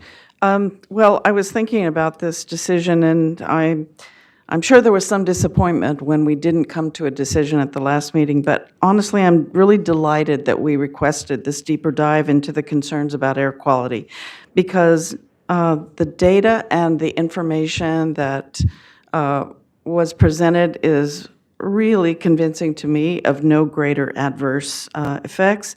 And personally, I just learned a lot through this process, so I'm much inclined to support this. I also, just since it's a bigger picture than just the air quality. I think that this restaurant's design is based on science. It's based on the latest technology and experience with other Chick-fil-A's and also innovation.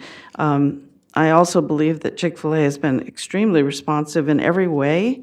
And it's been mentioned a couple times, but I'll just reinforce the idea that as a former educator, I would just say that it's known to be an outstanding employer for young people, and the focus is on service and on manners, and it's been great. So when I was listening to the arguments, I thought a lot about, I don't know, this phrase came into my mind, which is make it work, which if any of you go back to watching Project Runway, which is a clothing design reality show, one of the judges, Tim Gunn, would always tell the contestants to make it work. And it's really clear to me that there is great dedication to making this work. And I appreciate that. I guess the only other thing I would say is I think it'd be great for the owners to just consider leaving a little space for a drone landing zone, because I think that's probably the next thing is people will be able to order, to be ordered online and have a drone deliver the food. So with that, I support this application. Thank you. Commissioner Park?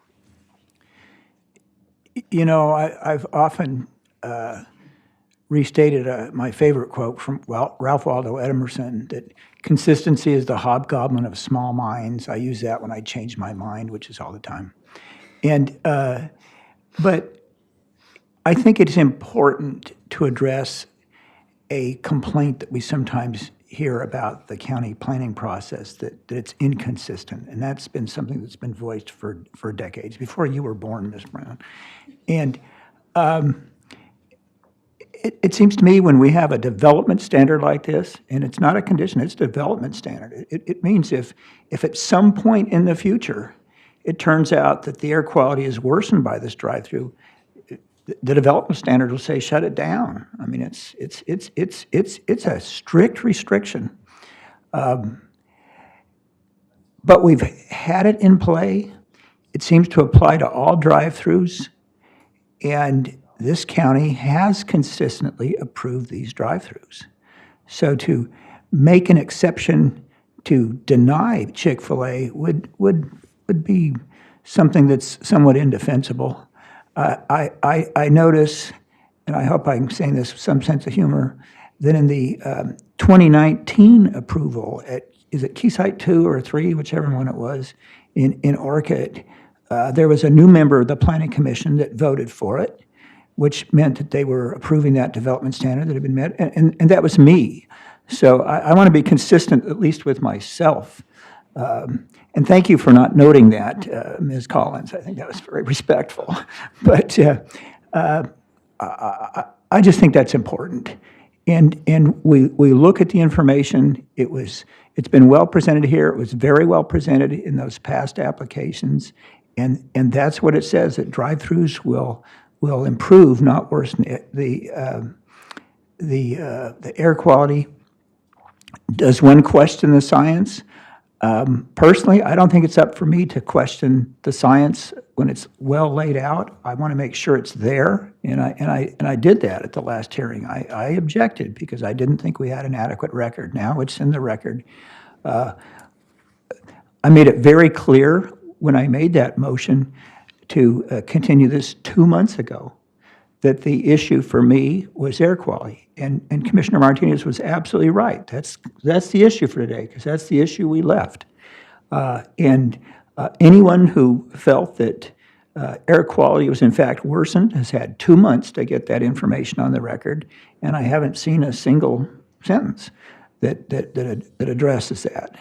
So I think that given what we've all learned, what we've seen, we should approve this project. Commissioner Americana? Thank you, Mr. Chair. Could we put slide 14 from the applicant's presentation up on the screen, please?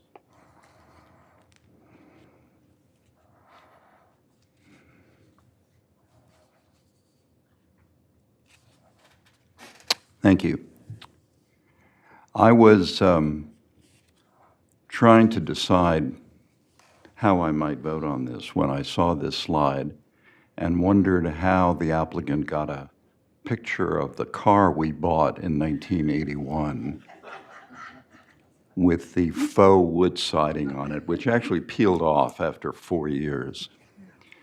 And that pretty well tipped me over into a decision. I believe my colleagues here on the commission have it exactly right.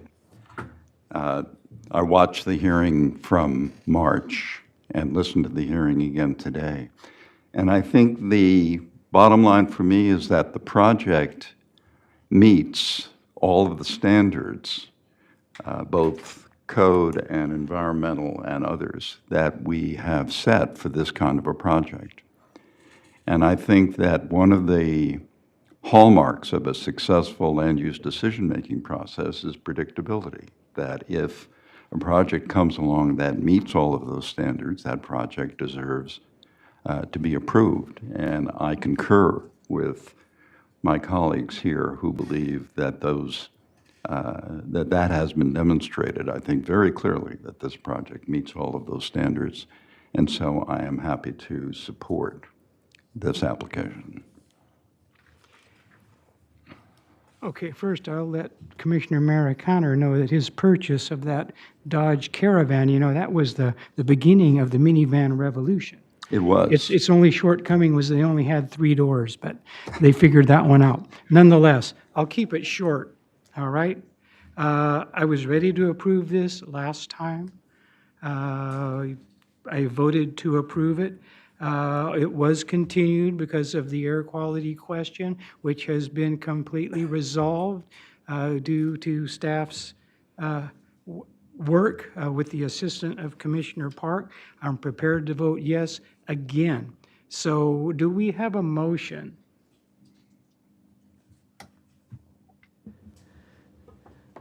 I'd like to make a motion. Indeed. Thank you. Proceed. I'd like to approve the recommended actions. Would you like me to read these aloud?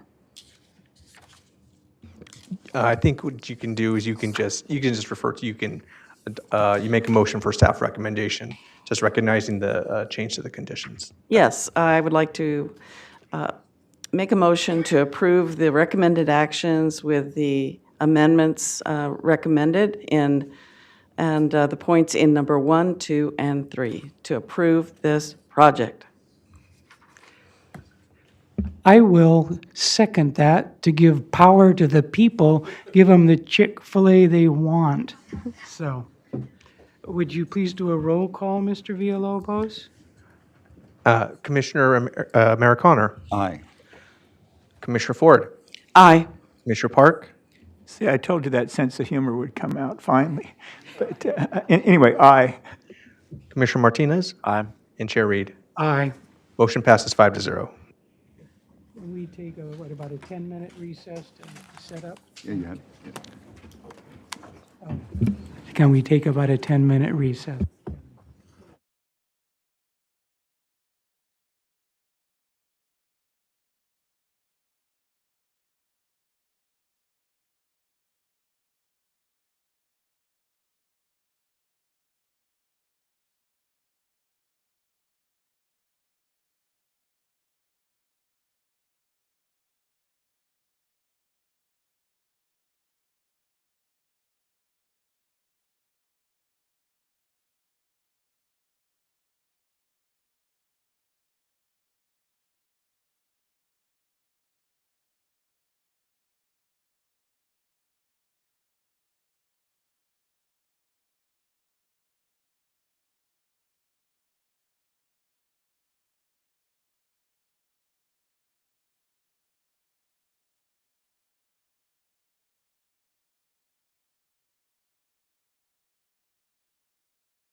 just a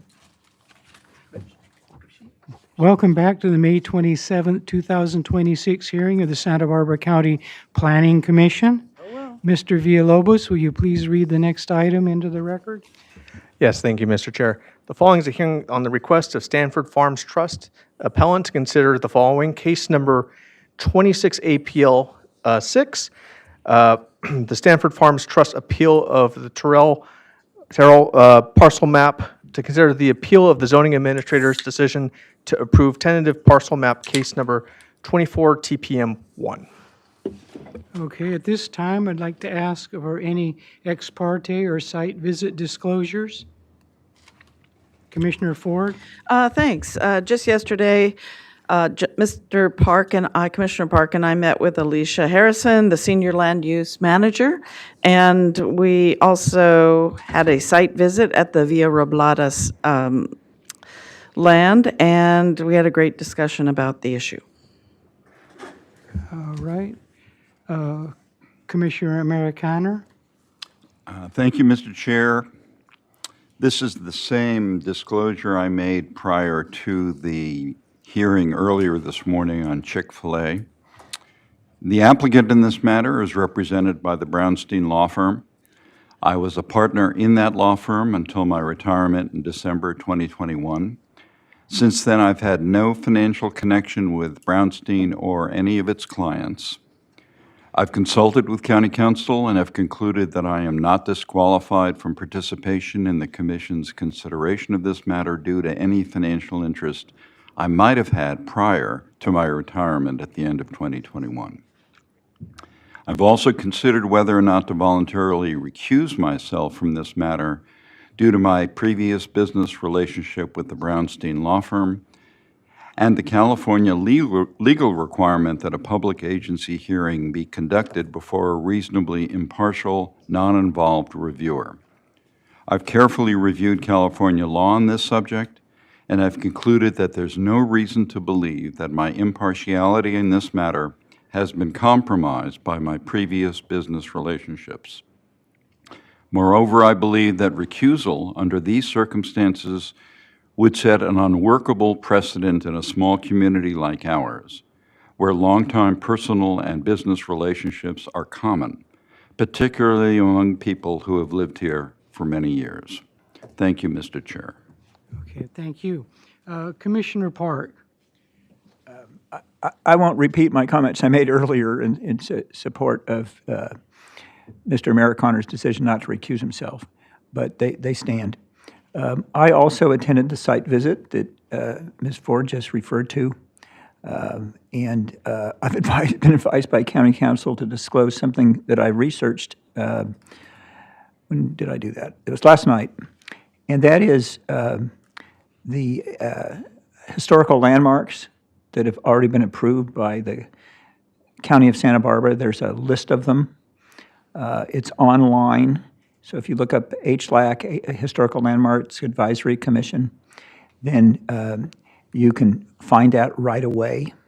It lists approximately 48 structures that have been approved.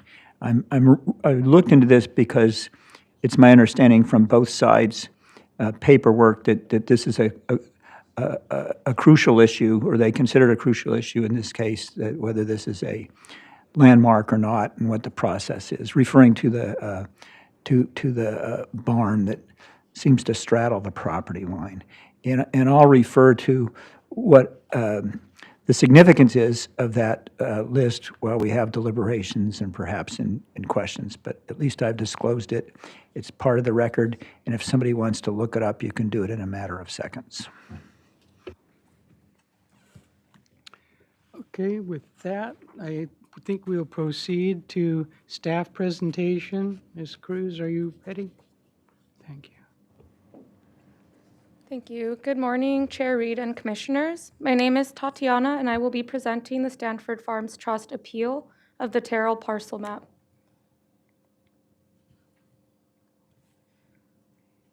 The project is located in the coastal zone on a bluff-top property in the community of Hope Ranch and is addressed 4653 Villa Roblada, pictured on the left here. Lot size in the immediate area ranges from 1.5 acres up to 22 acres, and the zoning is one family exclusive residential. The surrounding neighborhood is developed with single-family dwellings and accessory structures such as pools, sports courts, and garages. The project site has existing residential development and agriculture consisting of a roughly 3.5 acre lemon and avocado orchard.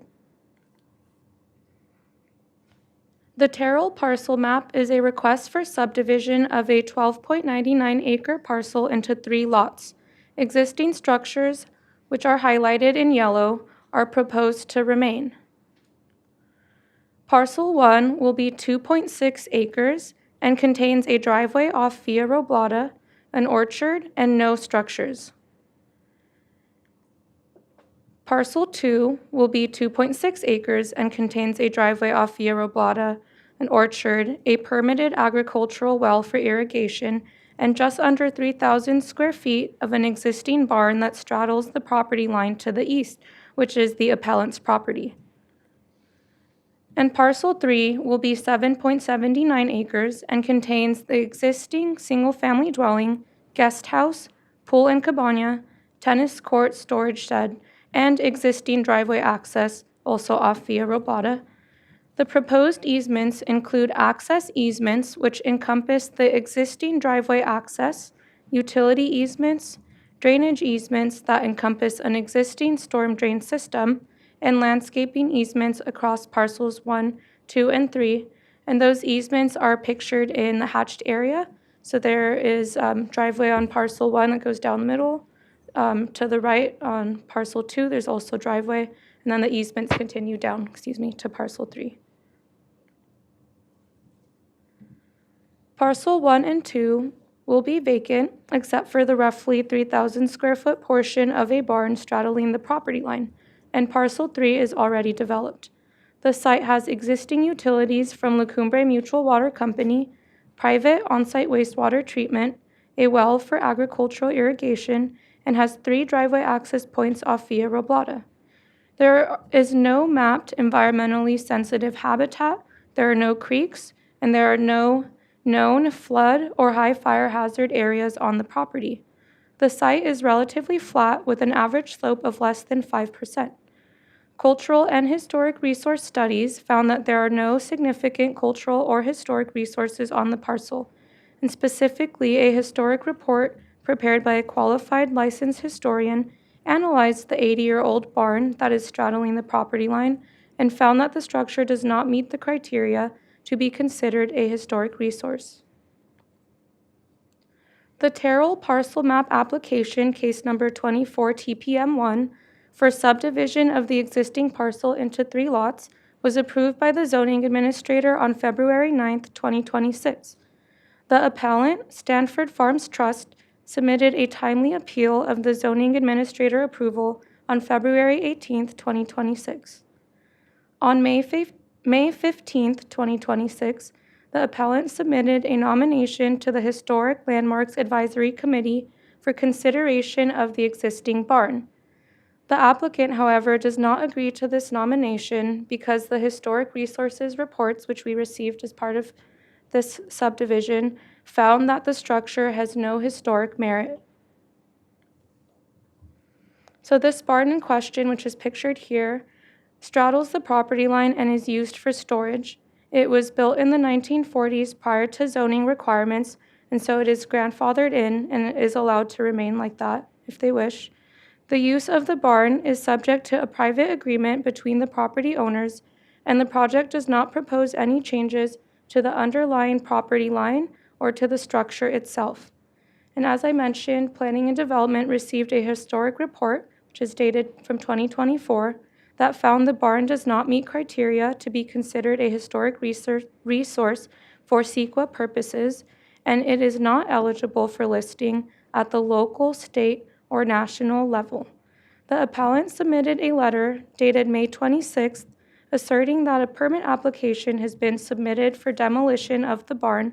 However, Planning and Development has not received an application for barn demolition, and it is shown on the approved tentative parcel map as an existing structure.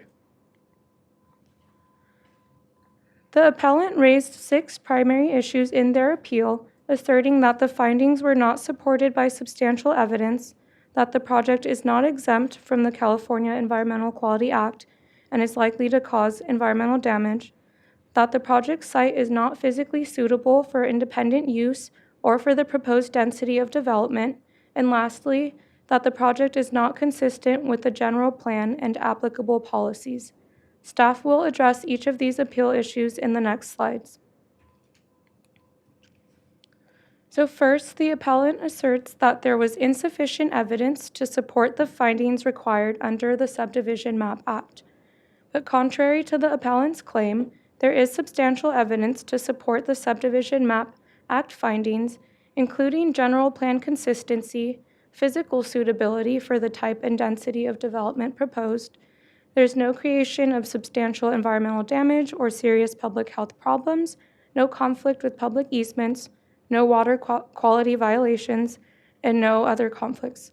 The project is consistent with all applicable policies of the County Comprehensive Plan, including the Coastal Land Use Plan and the Eastern Goleta Valley Community Plan, the Coastal Zoning Ordinance, and Chapter 21 Land Division requirements.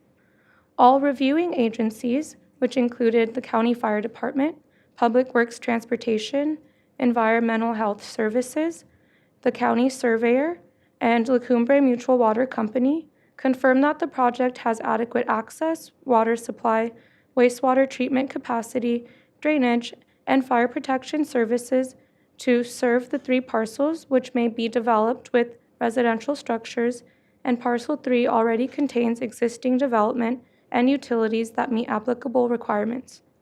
In addition, several technical studies support the physical suitability of the site. Because the site is a bluff-top property, the potential for bluff retreat and erosion threats were studied, and a technical sea cliff retreat study concluded that an 80-foot setback would adequately address any long-term risk, even under worst-case sea level rise scenarios. All proposed parcels meet the recommended bluff setback. The site is relatively flat, making the parcels physically capable of supporting future development. Although Parcel 3 does include some steeper slopes near the bluff, those areas would remain undeveloped in compliance with the recommended bluff setback. And cultural and historic resource studies further found that no significant cultural or historic resources exist on the property, and as mentioned previously, the site lacks environmentally sensitive habitat, and there are no known flood or high fire hazard areas on the property that would lend to any public health issues. Next, the appellant claimed that the CEQA exemption was improperly applied and that environmental review was deferred. Contrary to the appellant's claim, the project properly qualifies for the CEQA Class 15 categorical exemption because it creates fewer than 4 parcels, is located within an urbanized residential area, conforms to the general plan, zoning, and Chapter 1 land division requirements, and requires no variances or exceptions. In addition, none of the exceptions to this categorical exemption under CEQA guidelines applies because there are no unusual circumstances nor hazardous conditions, and as previously mentioned, the site does not contain any flood or fire hazard areas, any environmentally sensitive habitat, or any historic or cultural resources. No new structures are proposed as part of this project, but any future residential construction would require a coastal development permit and does not constitute deferral of environmental review. All parcels were analyzed for adequate services and are able to support future residential construction on parcels 1 and 2, and parcel 3 is already built out. Next, the appellant claimed that the parcels are not physically suitable for independent use. However, contrary to the appellant's claim, the proposed parcels are physically suitable for independent use because there are adequate services and each parcel satisfies applicable lot design, the minimum size, the width, and setback standards. Parcels 1 and 2 will contain easements for access and utilities and are readily developable without any significant site constraints. Parcel 3 is already developed and is served by existing infrastructure, and the appellant has submitted no contradictory technical evidence. Next, the appellant claims that the site is not physically suitable for the proposed density. Contrary to the appellant's claim, the project site is physically suitable for the proposed density. The site is located in the EX1 zone, which is a single-family residential area. All proposed parcels exceed the 2.5-acre minimum lot size consistent with the EX1 zone district requirements, and the site has adequate services to support future development. And as I mentioned, Parcel 3 is already developed with existing services. Next, the appellant claims that the project is likely to cause environmental damage. Contrary to the appellant's claim, the subdivision is not likely to cause substantial environmental damage because the site contains no environmentally sensitive habitat, critical habitat area, flood hazards, fire hazard areas, or any significant cultural or historic resources, and the property is already largely disturbed by either existing residential structures or the agricultural use. The project is limited to subdivision into 3 lots and designation of private easements for access, utilities, drainage, and landscaping, and future residential lot development is not likely to cause substantial environmental damage due to the absence of sensitive resources or hazards. And condition number 3 in attachment B does require to stop and redirect work in the unlikely event that any cultural resources are encountered during grading or construction activities in the future. Lastly, the appellant asserts that the plan consistency finding is unsupported by a reasoned, evidence-based analysis. But contrary to the appellant's claim, the project is consistent with the general plan, the coastal land use plan, and Eastern Goleta Valley Community Plan, including policies for adequate services, water resource and hillside protection, tree protection, and the protection of cultural resources. The parcels are appropriately sized and designed to match the rural residential character of the area and meet all applicable zoning and subdivision standards, including for lot size, setbacks, and access. The site has existing access off Via Roblata, and the proposed easements cover existing driveways for continued access. The project has adequate services available, and the capacity to support future residential development was confirmed by the public water purveyor and through percolation testing that confirmed there is suitability for private on-site wastewater treatment on parcels 1 and 2. In addition, there are no significant biological, cultural, or historic resources on the property, and the project avoids bluff hazards through required setbacks. Regarding environmental review, the project is exempt pursuant to CEQA exemption section 15315, minor land divisions.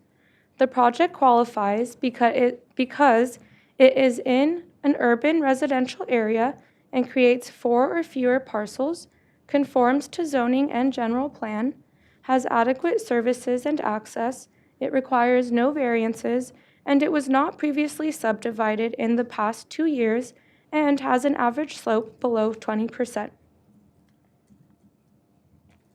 In closing, the project design, access, utilities, and lot configuration satisfy all applicable development and subdivision standards, and the record demonstrates that the site is physically suitable for the subdivision without resulting in any significant environmental, cultural, or historic resource impacts.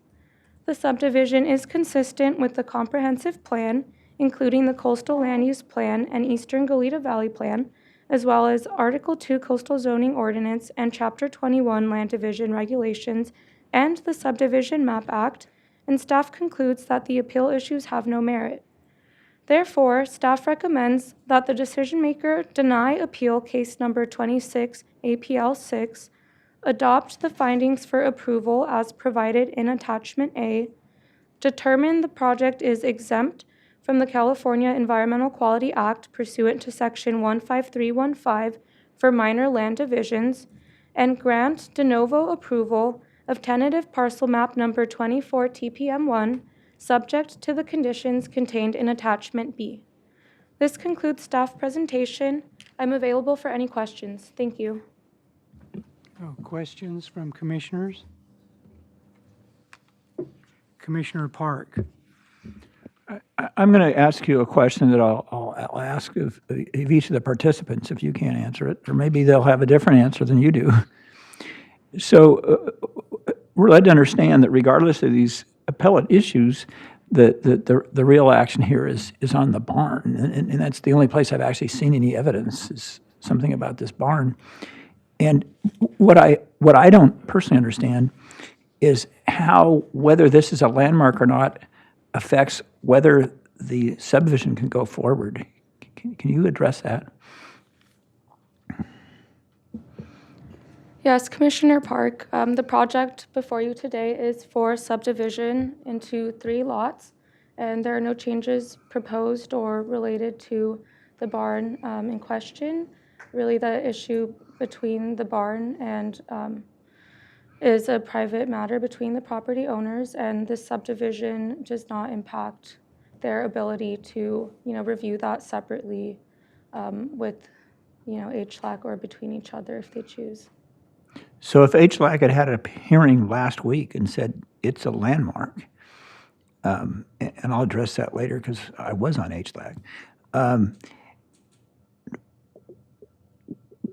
would that mean that the subdivision couldn't go forward? What effect would it have on it? Chair Park, if that were the case, the subdivision, we would still recommend for approval because the project would not have any impact on any historic resources. It simply does not change those circumstances. Whether or not that structure is historic would not be impacted if that were to be the case. But we also have a historic report prepared by a licensed historian that has found that the structure is not historic, so there would not be a chance for it to be eligible for listing at our local, state, or national level.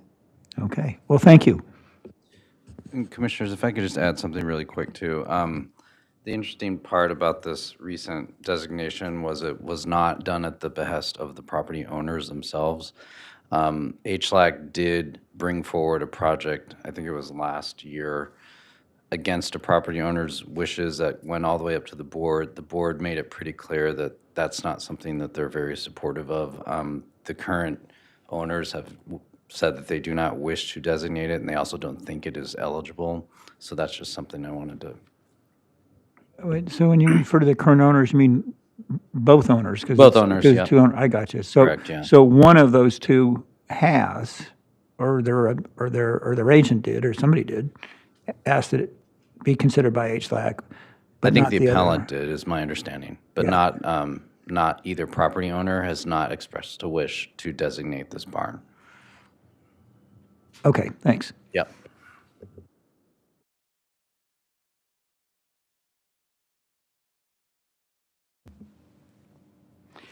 With no more questions, I guess we proceed to appellant. You have 10 minutes. Good morning, Chair Reed and Commissioners. My name is Mandy Mua from Presidio Law Firm, and we represent appellant Stanford Farms Trust, the owner of the adjoining property at 4635 Via Roblata. We respectfully request that the Commission either continue this matter pending review by the Historic Landmark Advisory Commission or grant appeal and deny tentative parcel map without prejudice. This is not in opposition to future development. The issue is whether the county can lawfully approve this subdivision now based on the present record.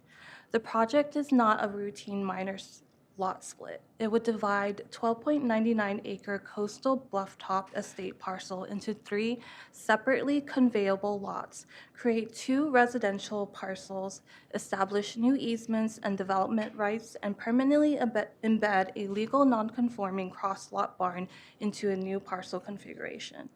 That barn straddles the property line. It cannot be repaired, maintained, insured, altered, assessed, or demolished without coordination between separate property owners. Importantly, demolition is not speculative. The applicant formally noticed an intent to demolish the barn and circulated demolition-related material. At the same time, a historic resource review process is now pending before HLAC. The county should not approve a subdivision that changes the ownership and parcel framework around this structure before the county's own historic resource body has a meaningful opportunity to evaluate it. Our position is not that the commission must determine today that the barn is historically significant.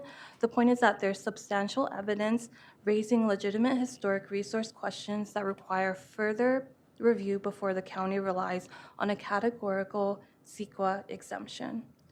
The required subdivision map act findings also cannot be supported by this record. The county deferred feasibility issues, including septic feasibility, stormwater control, fire access, compliance, drainage issues, and future development constraints to later permitting stages. The bluff analysis relies primarily on a preliminary 2019 study prepared for a different project years before this subdivision application. The county cannot approve parcel framework first and determine later whether the resulting lots are actually suitable for the contemplated development. The CEQA exemption is also improper because this project presents multiple unusual circumstances: a coastal blufftop subdivision, 2 future residential lots, a cross-lot non-conforming structure, pending demolition issues, unresolved historic resource questions, and deferred environmental review issues. This is precisely the kind of project where careful review is required before approval. Accordingly, we respect that the Commission continue or stay the matter pending the HLAC review, or grant appeal and deny the tentative parcel map. Thank you. Okay, thank you.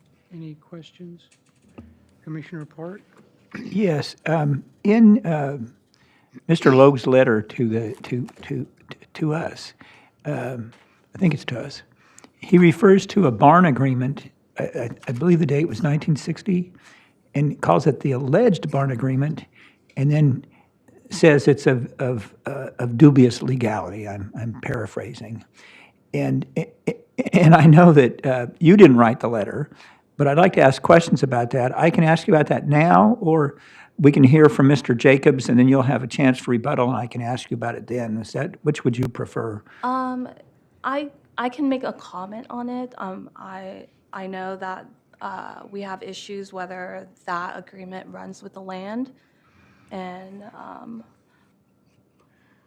that's all I can say. Well, let me ask you this.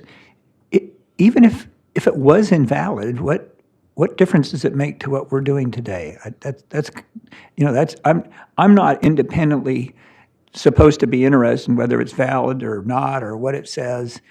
I just always want to know what impact does it have today on us. So I just asked that same question about the landmark status, and now with this agreement, what difference does it make? Why did Mr. Logue bring it up? I can't speak to any particular reason why it was brought up. I just know that he has some contentions whether that agreement runs with the land and would be applicable.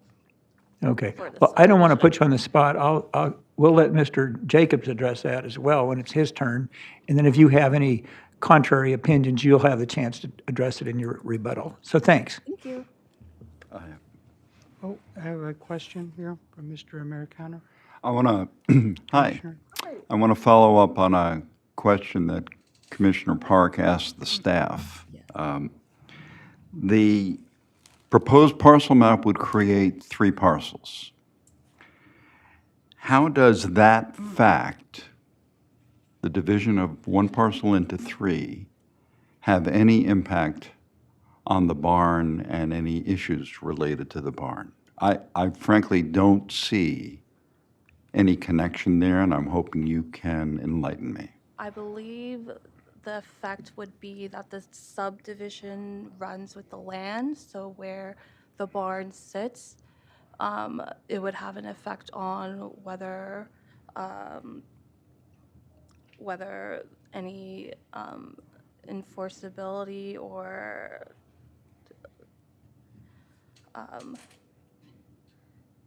just general approvals regarding the barn straddling our client's property would be an issue.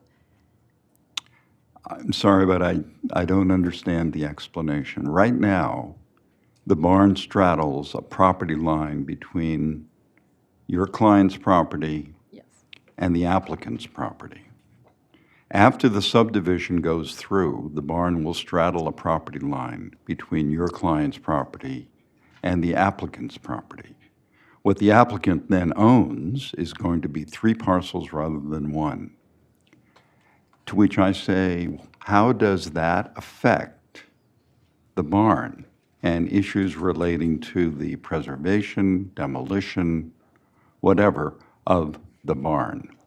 I just don't see the connection. I understand the argument made repeatedly in the letters that have been submitted to us, but I just don't see the connection between this subdivision and the future of the barn. I believe our position is that the subdivision itself creates a legal parcel framework and development rights. That would be an issue. But there are development rights right now on the 12-acre parcel that exists today. And there are going to be development rights in the new parcel that is created where the barn is located. I'm still not getting it. I'm sorry. I just don't understand the connection. Yeah, my apologies. I wish I can expand on this further. I'm not in the position to be able to answer that for you at this moment. Okay. That's a fair answer. I appreciate that. Thank you. Okay, with no other questions, we can go to applicant's presentation.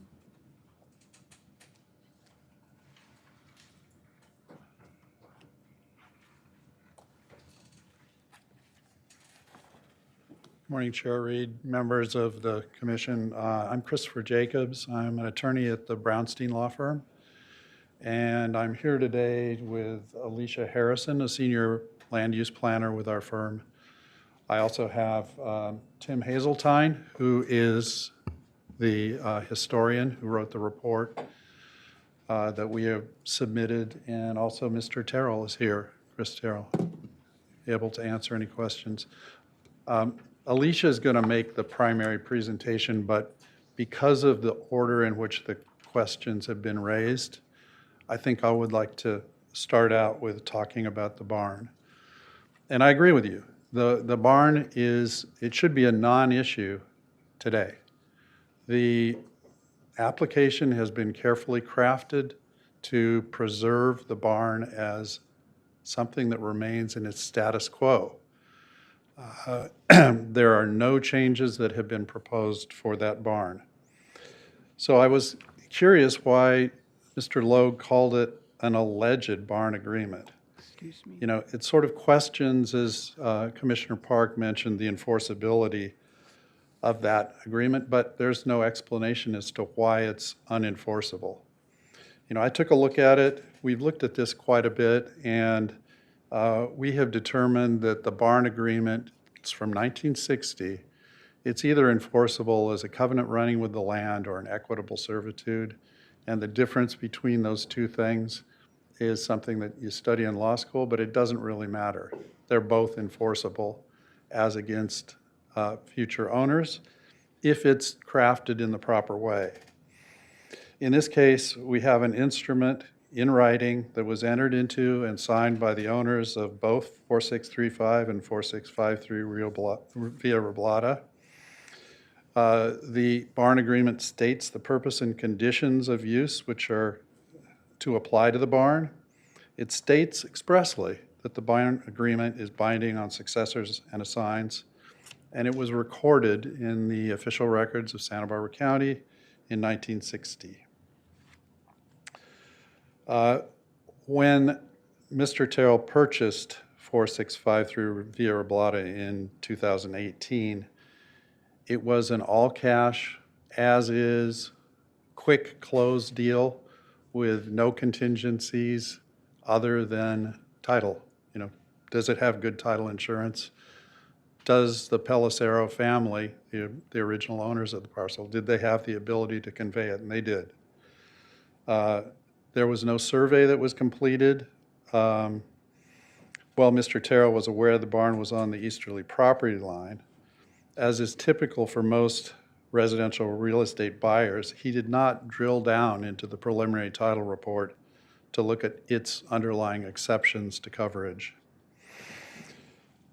Mr. Terrell actually first became aware of the barn agreement when Stanford Farms Trust's owner, Wendy McCaw, emailed it to him a couple of years later.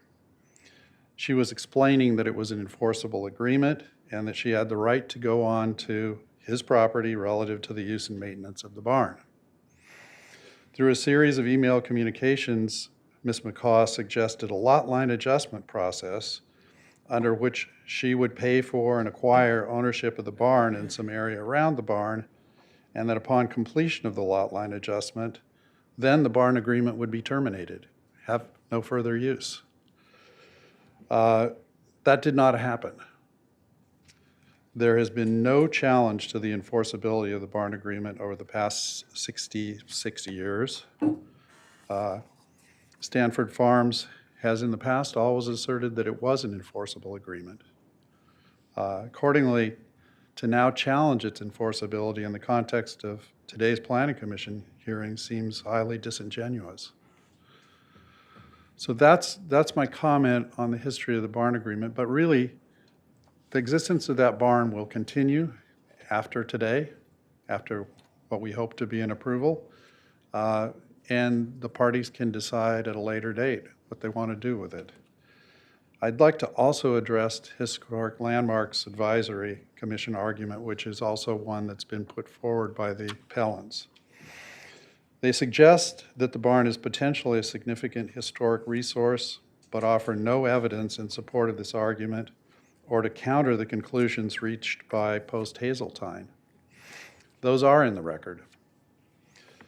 The appellant does not mention that the same conclusion as to the lack of historic merit on that barn was reached by another historian, Alexandra Cole, in a report actually commissioned by the Stanford Farms Trust property when they wanted to do improvements on the Stanford Farms Trust parcel.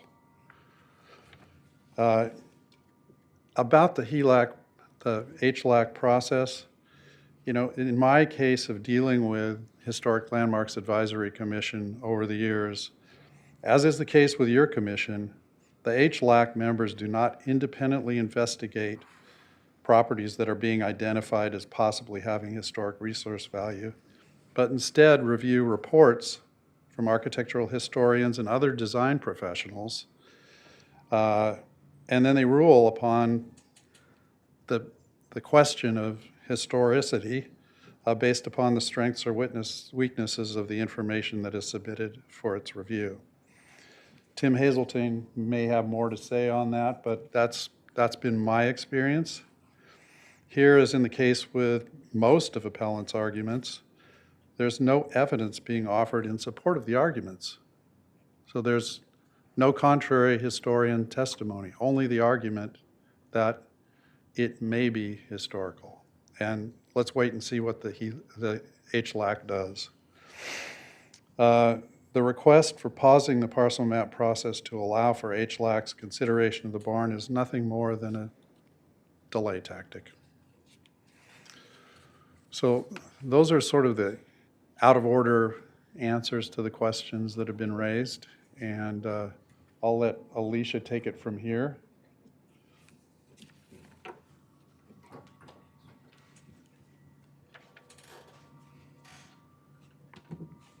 Good morning, Chair and Commissioners. I'm Alicia Harrison, Land Use Planner with Brownstein. And to be honest, Chris Jacobs just covered most of my points, but we do have a slideshow. So I'll move quickly. I'll provide my opening comments and then maybe get you to some photos, which could be helpful. So as explained in detail in our written materials, and as we'll cover today, the appeal filed by Stanford Farms Trust and the Trust's recent request to defer consideration of the project until after it is considered by the HLAC represents an improper attempt to expand the scope of this appeal and delay a decision on an already approved project. The tentative parcel map is a simple lot split to divide an approximately 13-acre legal parcel into 3 lots, consistent with zoning and site suitability analysis. The map has been thoroughly reviewed and approved by the zoning administrator and found to be consistent with the applicable county regulations and coastal policies. As provided comprehensively by staff, the zoning administrator decision was based on substantial evidence in the record submitted by the applicant, including all underlying studies required for map approval prepared by respected design professionals and consultants. In turn, the appellant has submitted a laundry list of legal arguments, but no evidence to support those arguments, as would be required to meaningfully counter the conclusions reached by the applicant's design professionals and consultants. And the the basis of the appeal focuses on an existing shared lot line barn.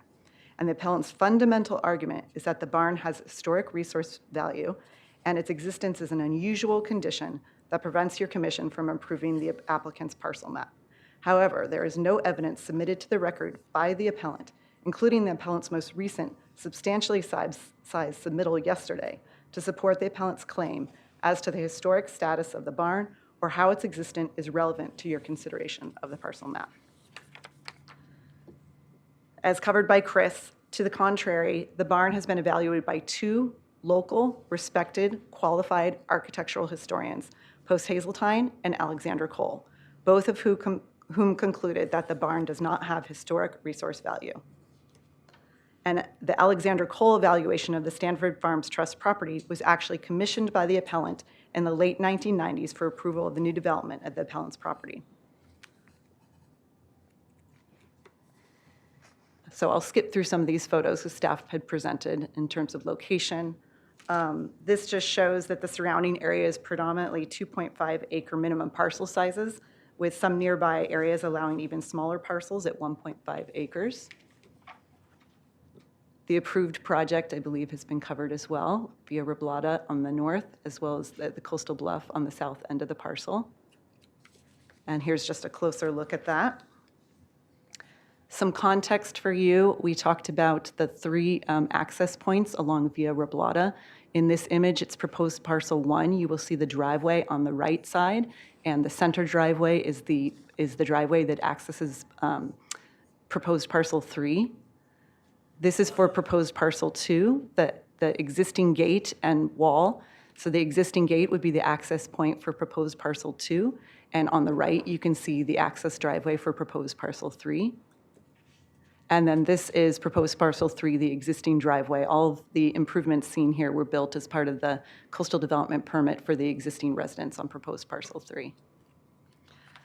Chris Jacobs provided a lot of information regarding the maintenance agreement and the existing barn, its location, and that most importantly, that there are no changes to the barn as proposed as part of the parcel map. And so here are some images to share. The barn is currently used for storage. It is currently in poor structural condition.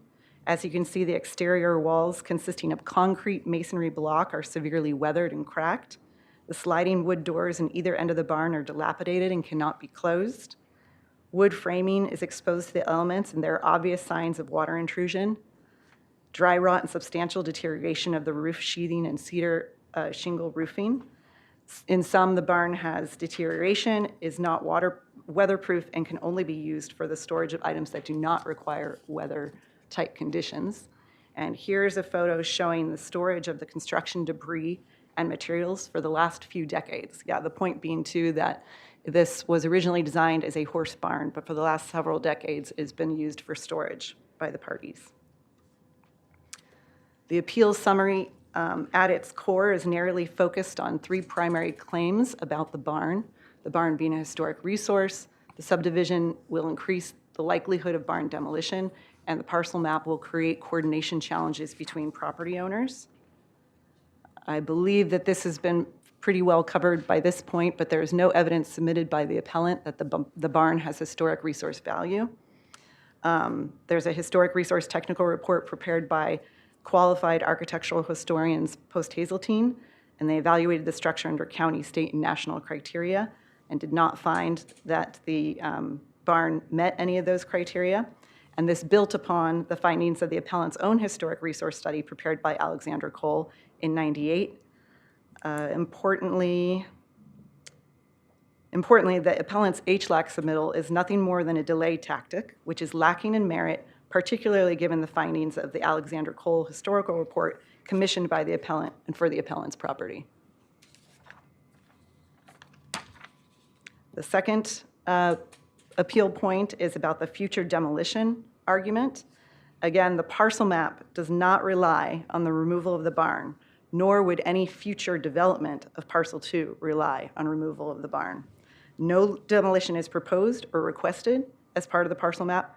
No CDP for demolition has been applied for by the applicant, and any change to the barn would require its own CDP permitting process, regardless of whether this lot configuration were approved or not.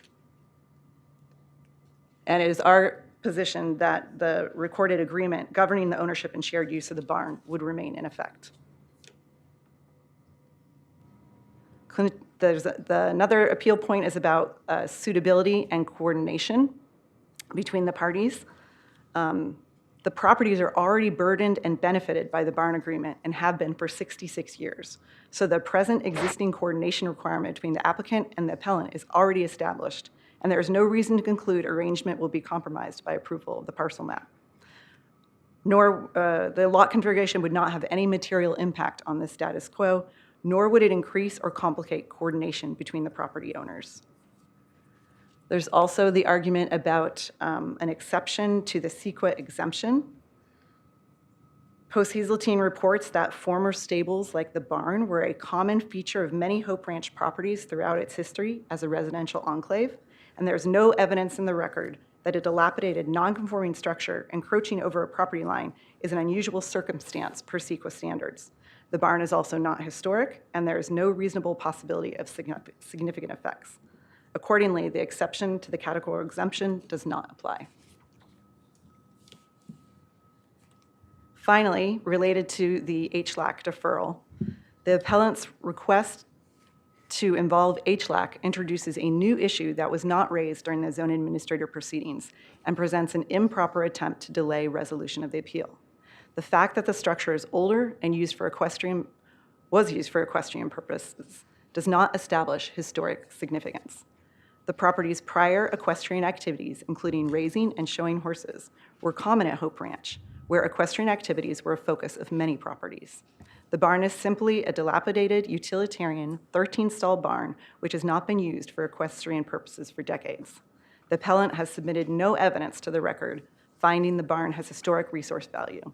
There is, however, substantial evidence in the record that the barn is old but devoid of historic resource value. Finally, our requested action. The barn has not been demonstrated to be a historic resource. No changes to the barn are proposed as part of the parcel map, and there is no evidence that approval of the project will result in demolition of the barn. The zoning administrator's decision on the map is based on substantial evidence in the record submitted by the applicant. In contrast, the appellant has not submitted any evidence to support their appeal arguments. For these reasons, we respectfully request that the commission deny the appeal, adopt staff's findings, and uphold the zoning administrator's approval. Thank you. Do we have any public comment? I had a Any question. questions? I'm sorry. Yeah, and this may be a question more for Mr. Hazeltine than you. And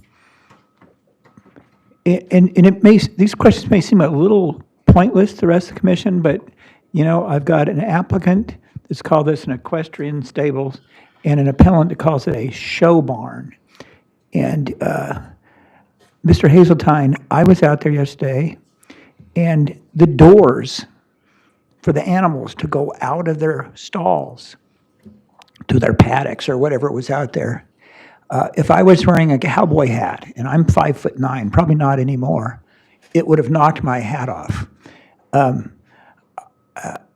I have horses. None of my horses could fit walking out that door. They would hit their heads. And I mean, I've seen countless barns. When I was a college kid, I cleaned manure out of horse barns in Hope Ranch. And I never have seen a barn with such low doors. And I know from your report, it referred to when this barn was built, probably about 1951, the then owners, what they specialized in, what they were interested in, was breeding polled Hereford cows. And I made the comment to Ms. Harrison yesterday, I think this is more like a dairy barn than a horse barn. And I'm just wondering, is it possible everybody's wrong here and this was not an equestrian barn, not built that way, maybe used later, but that this was built for the cow breeding operation? To answer that question, that's possible. There's very little written data that was available to us about the precise original use of the building. However, it does appear that it was used to stable horses at one point. We did not use the term show barn in our report because we were not clear that that was the historic, or say the original use. But it is not uncommon in these sort of facilities, sort of equestrian facilities, for the use of a building, as you know from working with horses, that the use can change sometimes over the decades. But yes, the clearance on the stalls is pretty low, and I can't see that they would have had riders on the horses when they brought them out, if they were using that at some point for that particular use. There's not a lot of information about the building. There's one sheet that we're able to find of the elevations and the floor plan, dating to, it looks like 1949. The date's very sort of illegible, but there's not an architect or designer's name on those drawings. And so it could have likely had, when we say barn, we do mean that it could be used for any type of, horse or livestock, or if someone raised burros or donkeys, all those things are possible. It doesn't make the building more or less, it doesn't really add much to significance, except that it has this particular range of uses, or did during its history. I hope that answered your question. Well, you've reviewed other barns in Montecito and Santa Barbara and Hope Ranch, correct?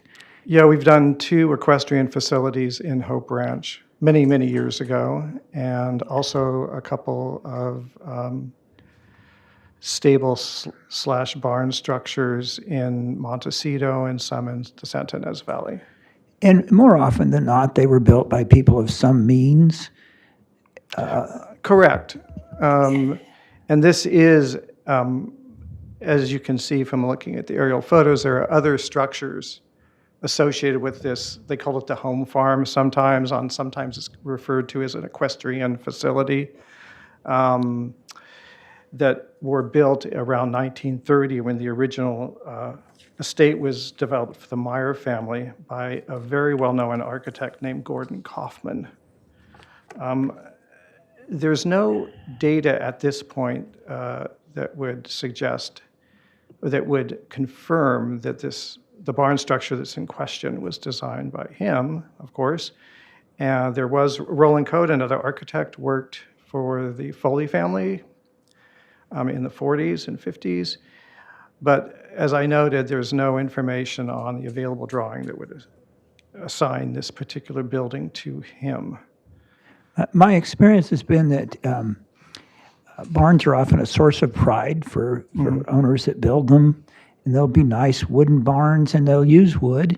And even farmers build them the same way. They use wood because it's safer for the horses. There's some give to it. It's smooth surfaced. I frankly have never seen a horse barn that uses rough-sided concrete block as stall separators. That's more what you'd use if you had hippopotami or rhinoceroses or big cows. Yeah. So yes, it could be its original use was to stable this livestock he was raising, that the Foleys were raising.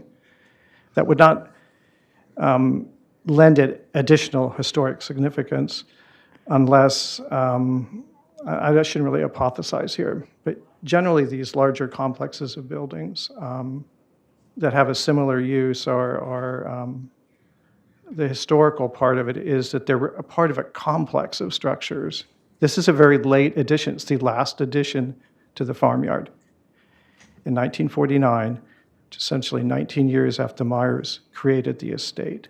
So it's late, it's not part of like Roland Coates' original, not Roland Coates, pardon, that Gordon Kaufman's architectural vision or his client's needs and desires for the property.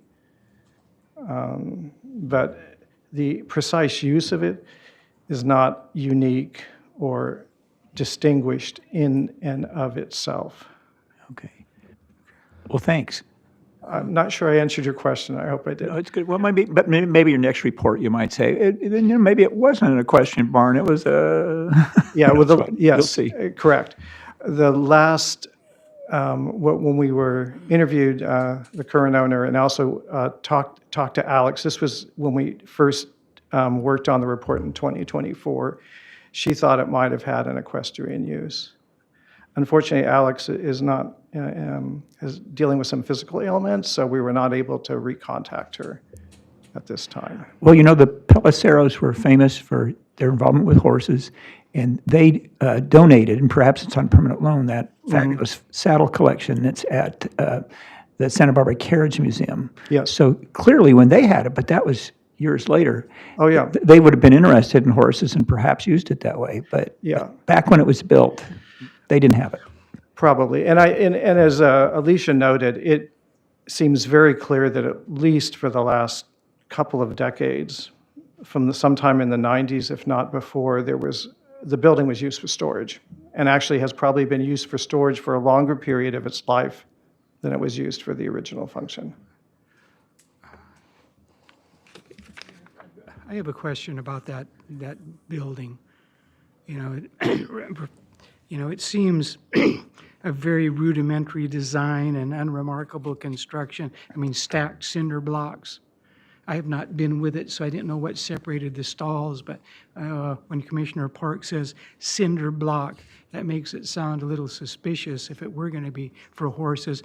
What are the floor, is the floor in that native soil, or is it some hard surface like concrete? I think it's most, if I remember, I haven't been out in a couple of years, and to be honest, I believe it's part soil and then part a hard surface. But the design, I'll speak to the design, Mr. Reed. The building was constructed or designed right around 1949, built within a few years of that drawing being prepared of those plans.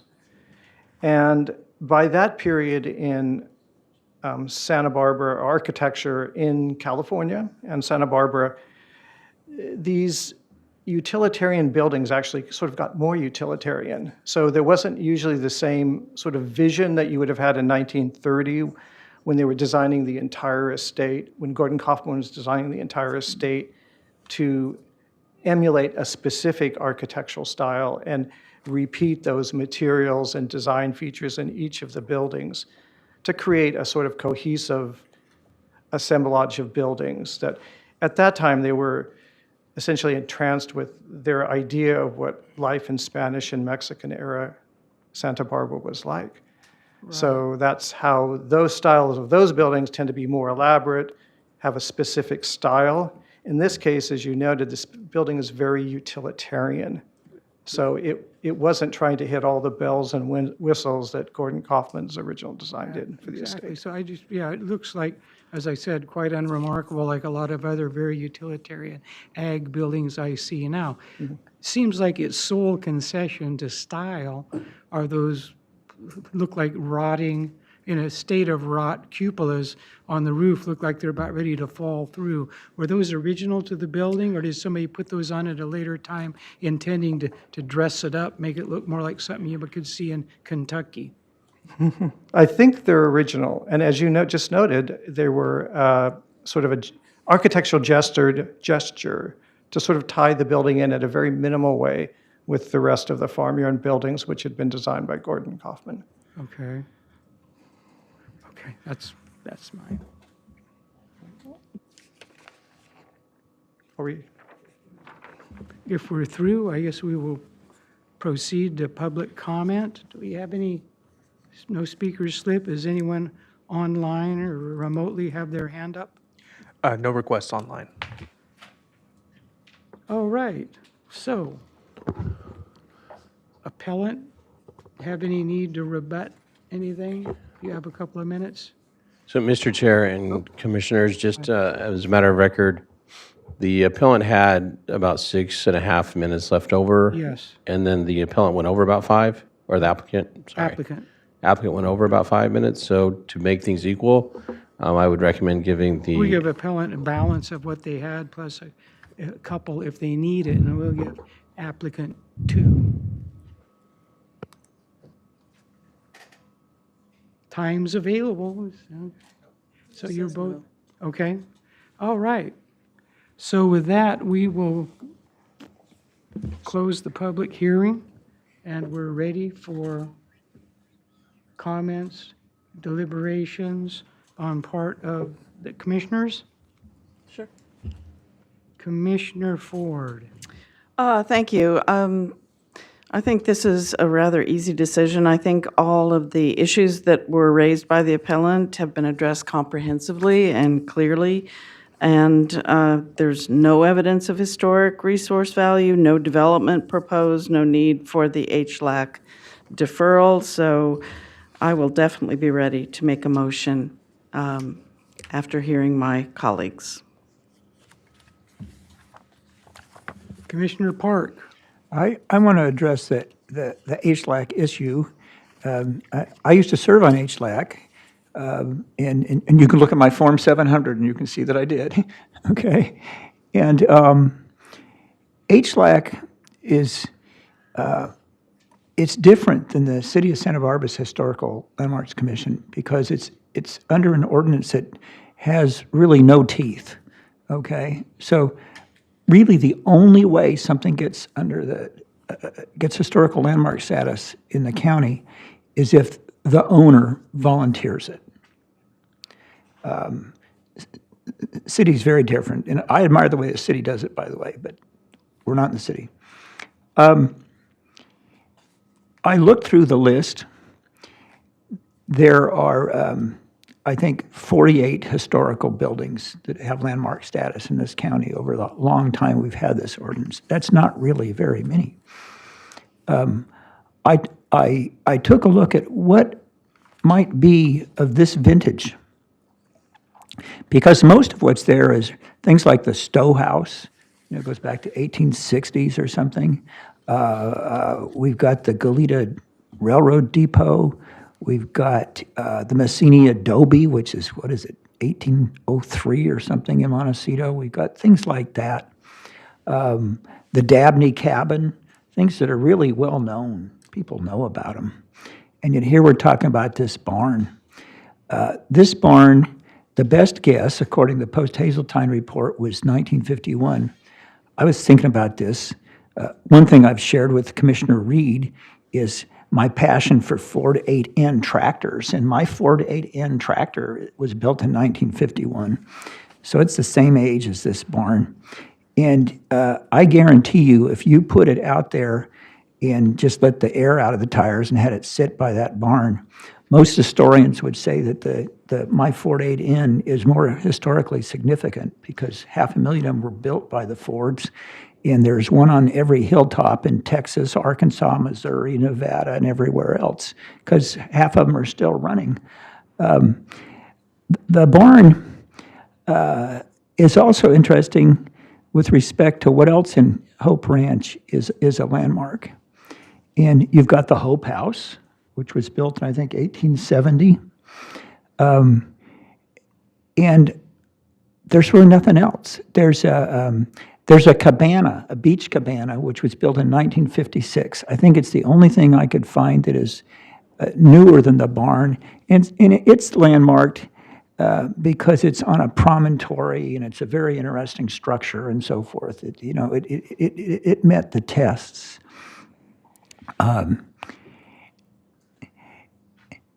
What's also interesting is the Post-Hazeltine report refers to Las Terrazas, which is a 9-acre estate It was built by Harold Chase in 1925. It was the first Hope Ranch estate. It's a beautiful structure. It was designed by Reginald Johnson. The terraces are still there. The house is in pristine shape. You can't go on it because it's protected by a 120-pound bundle of white fur and fangs that was bred by the woman that just walked in. And so you can guess where it came from. But it's a beautiful structure, and it's not landmarked, okay? So here's the most historic estate in Hope Ranch that is not landmarked, but we're asked to delay this because HLAC is going to take seriously this application to landmark a concrete barn where the roof's held up with rusted steel posts. It was probably meant for storing cows. I just don't see it happening. And I have had still no answer to the question of what difference does it make anyway if it was landmark? What difference would it make to this subdivision? Piece of gratuitous advice, I would guess if this thing got appealed to this level, it will get appealed to the board. And I would almost suggest to Mr. Terrell, build a fence around it, give him a license agreement, and say, here, you take the darn barn and do whatever you want with it. Because I can see for the appellant that it's aesthetically pleasing, when you're on their side of the property, to look at the barn. I mean, I admit that. I think so. So I would hope this thing could go away from the planning process with in a sense, gift of the barn to them by way of a license agreement, put up a visual obstruction and never have to deal with the planning process again. But for all that, I will go along with what I believe will be Commissioner Ford's motion. Commissioner Martinez, were you? Yes. I'm well, I don't see effect of how the barn is really involved in this. I see there's something else in the background here, and it's not for me to speculate. But I'm going to go along with my commissioners, and I will say this as to the presentation. When somebody appeals something and the county's papers outnumber and outweigh what the appellant is asking for on a serious matter regarding real property, that tells me a lot about the appeal. And that's just not for now, and that would be for future. But yes, I know the appellee, we'll call him, has to come prepared, and that's what everybody's going to do, and that's what good attorneys do. But I didn't see anything in this appeal. I'll leave it at that. Thank you. Thank you.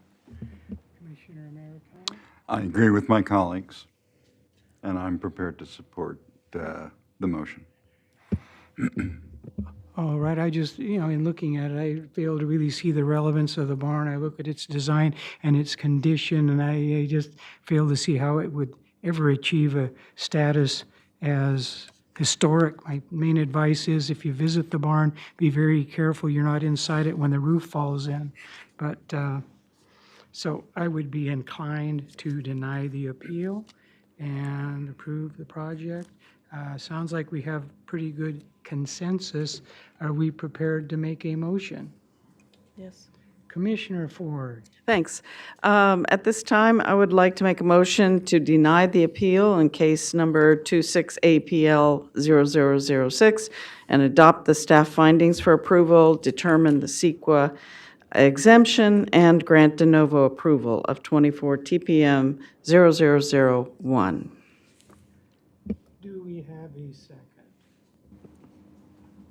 Second. Mr. Villalobos, could you please do a roll call on this one? Commissioner Americano? Aye. Commissioner Ford? Aye. Commissioner Park? Aye. Commissioner Martinez? Aye. Chair Reed? Aye. Motion passes 5-0. Thank you. And before we adjourn, Mr. Wilson, we can address the issue of those two hearings that we wanted to consider for cancellation. Mr. Chair and Commissioners, that is correct. We trailed the cancellation of those hearings. As a reminder, we are looking at canceling June 10th and June 24th hearings.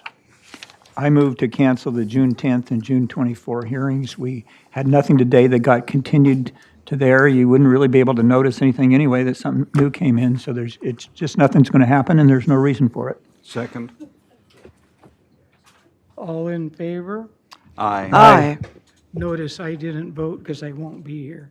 Thank you.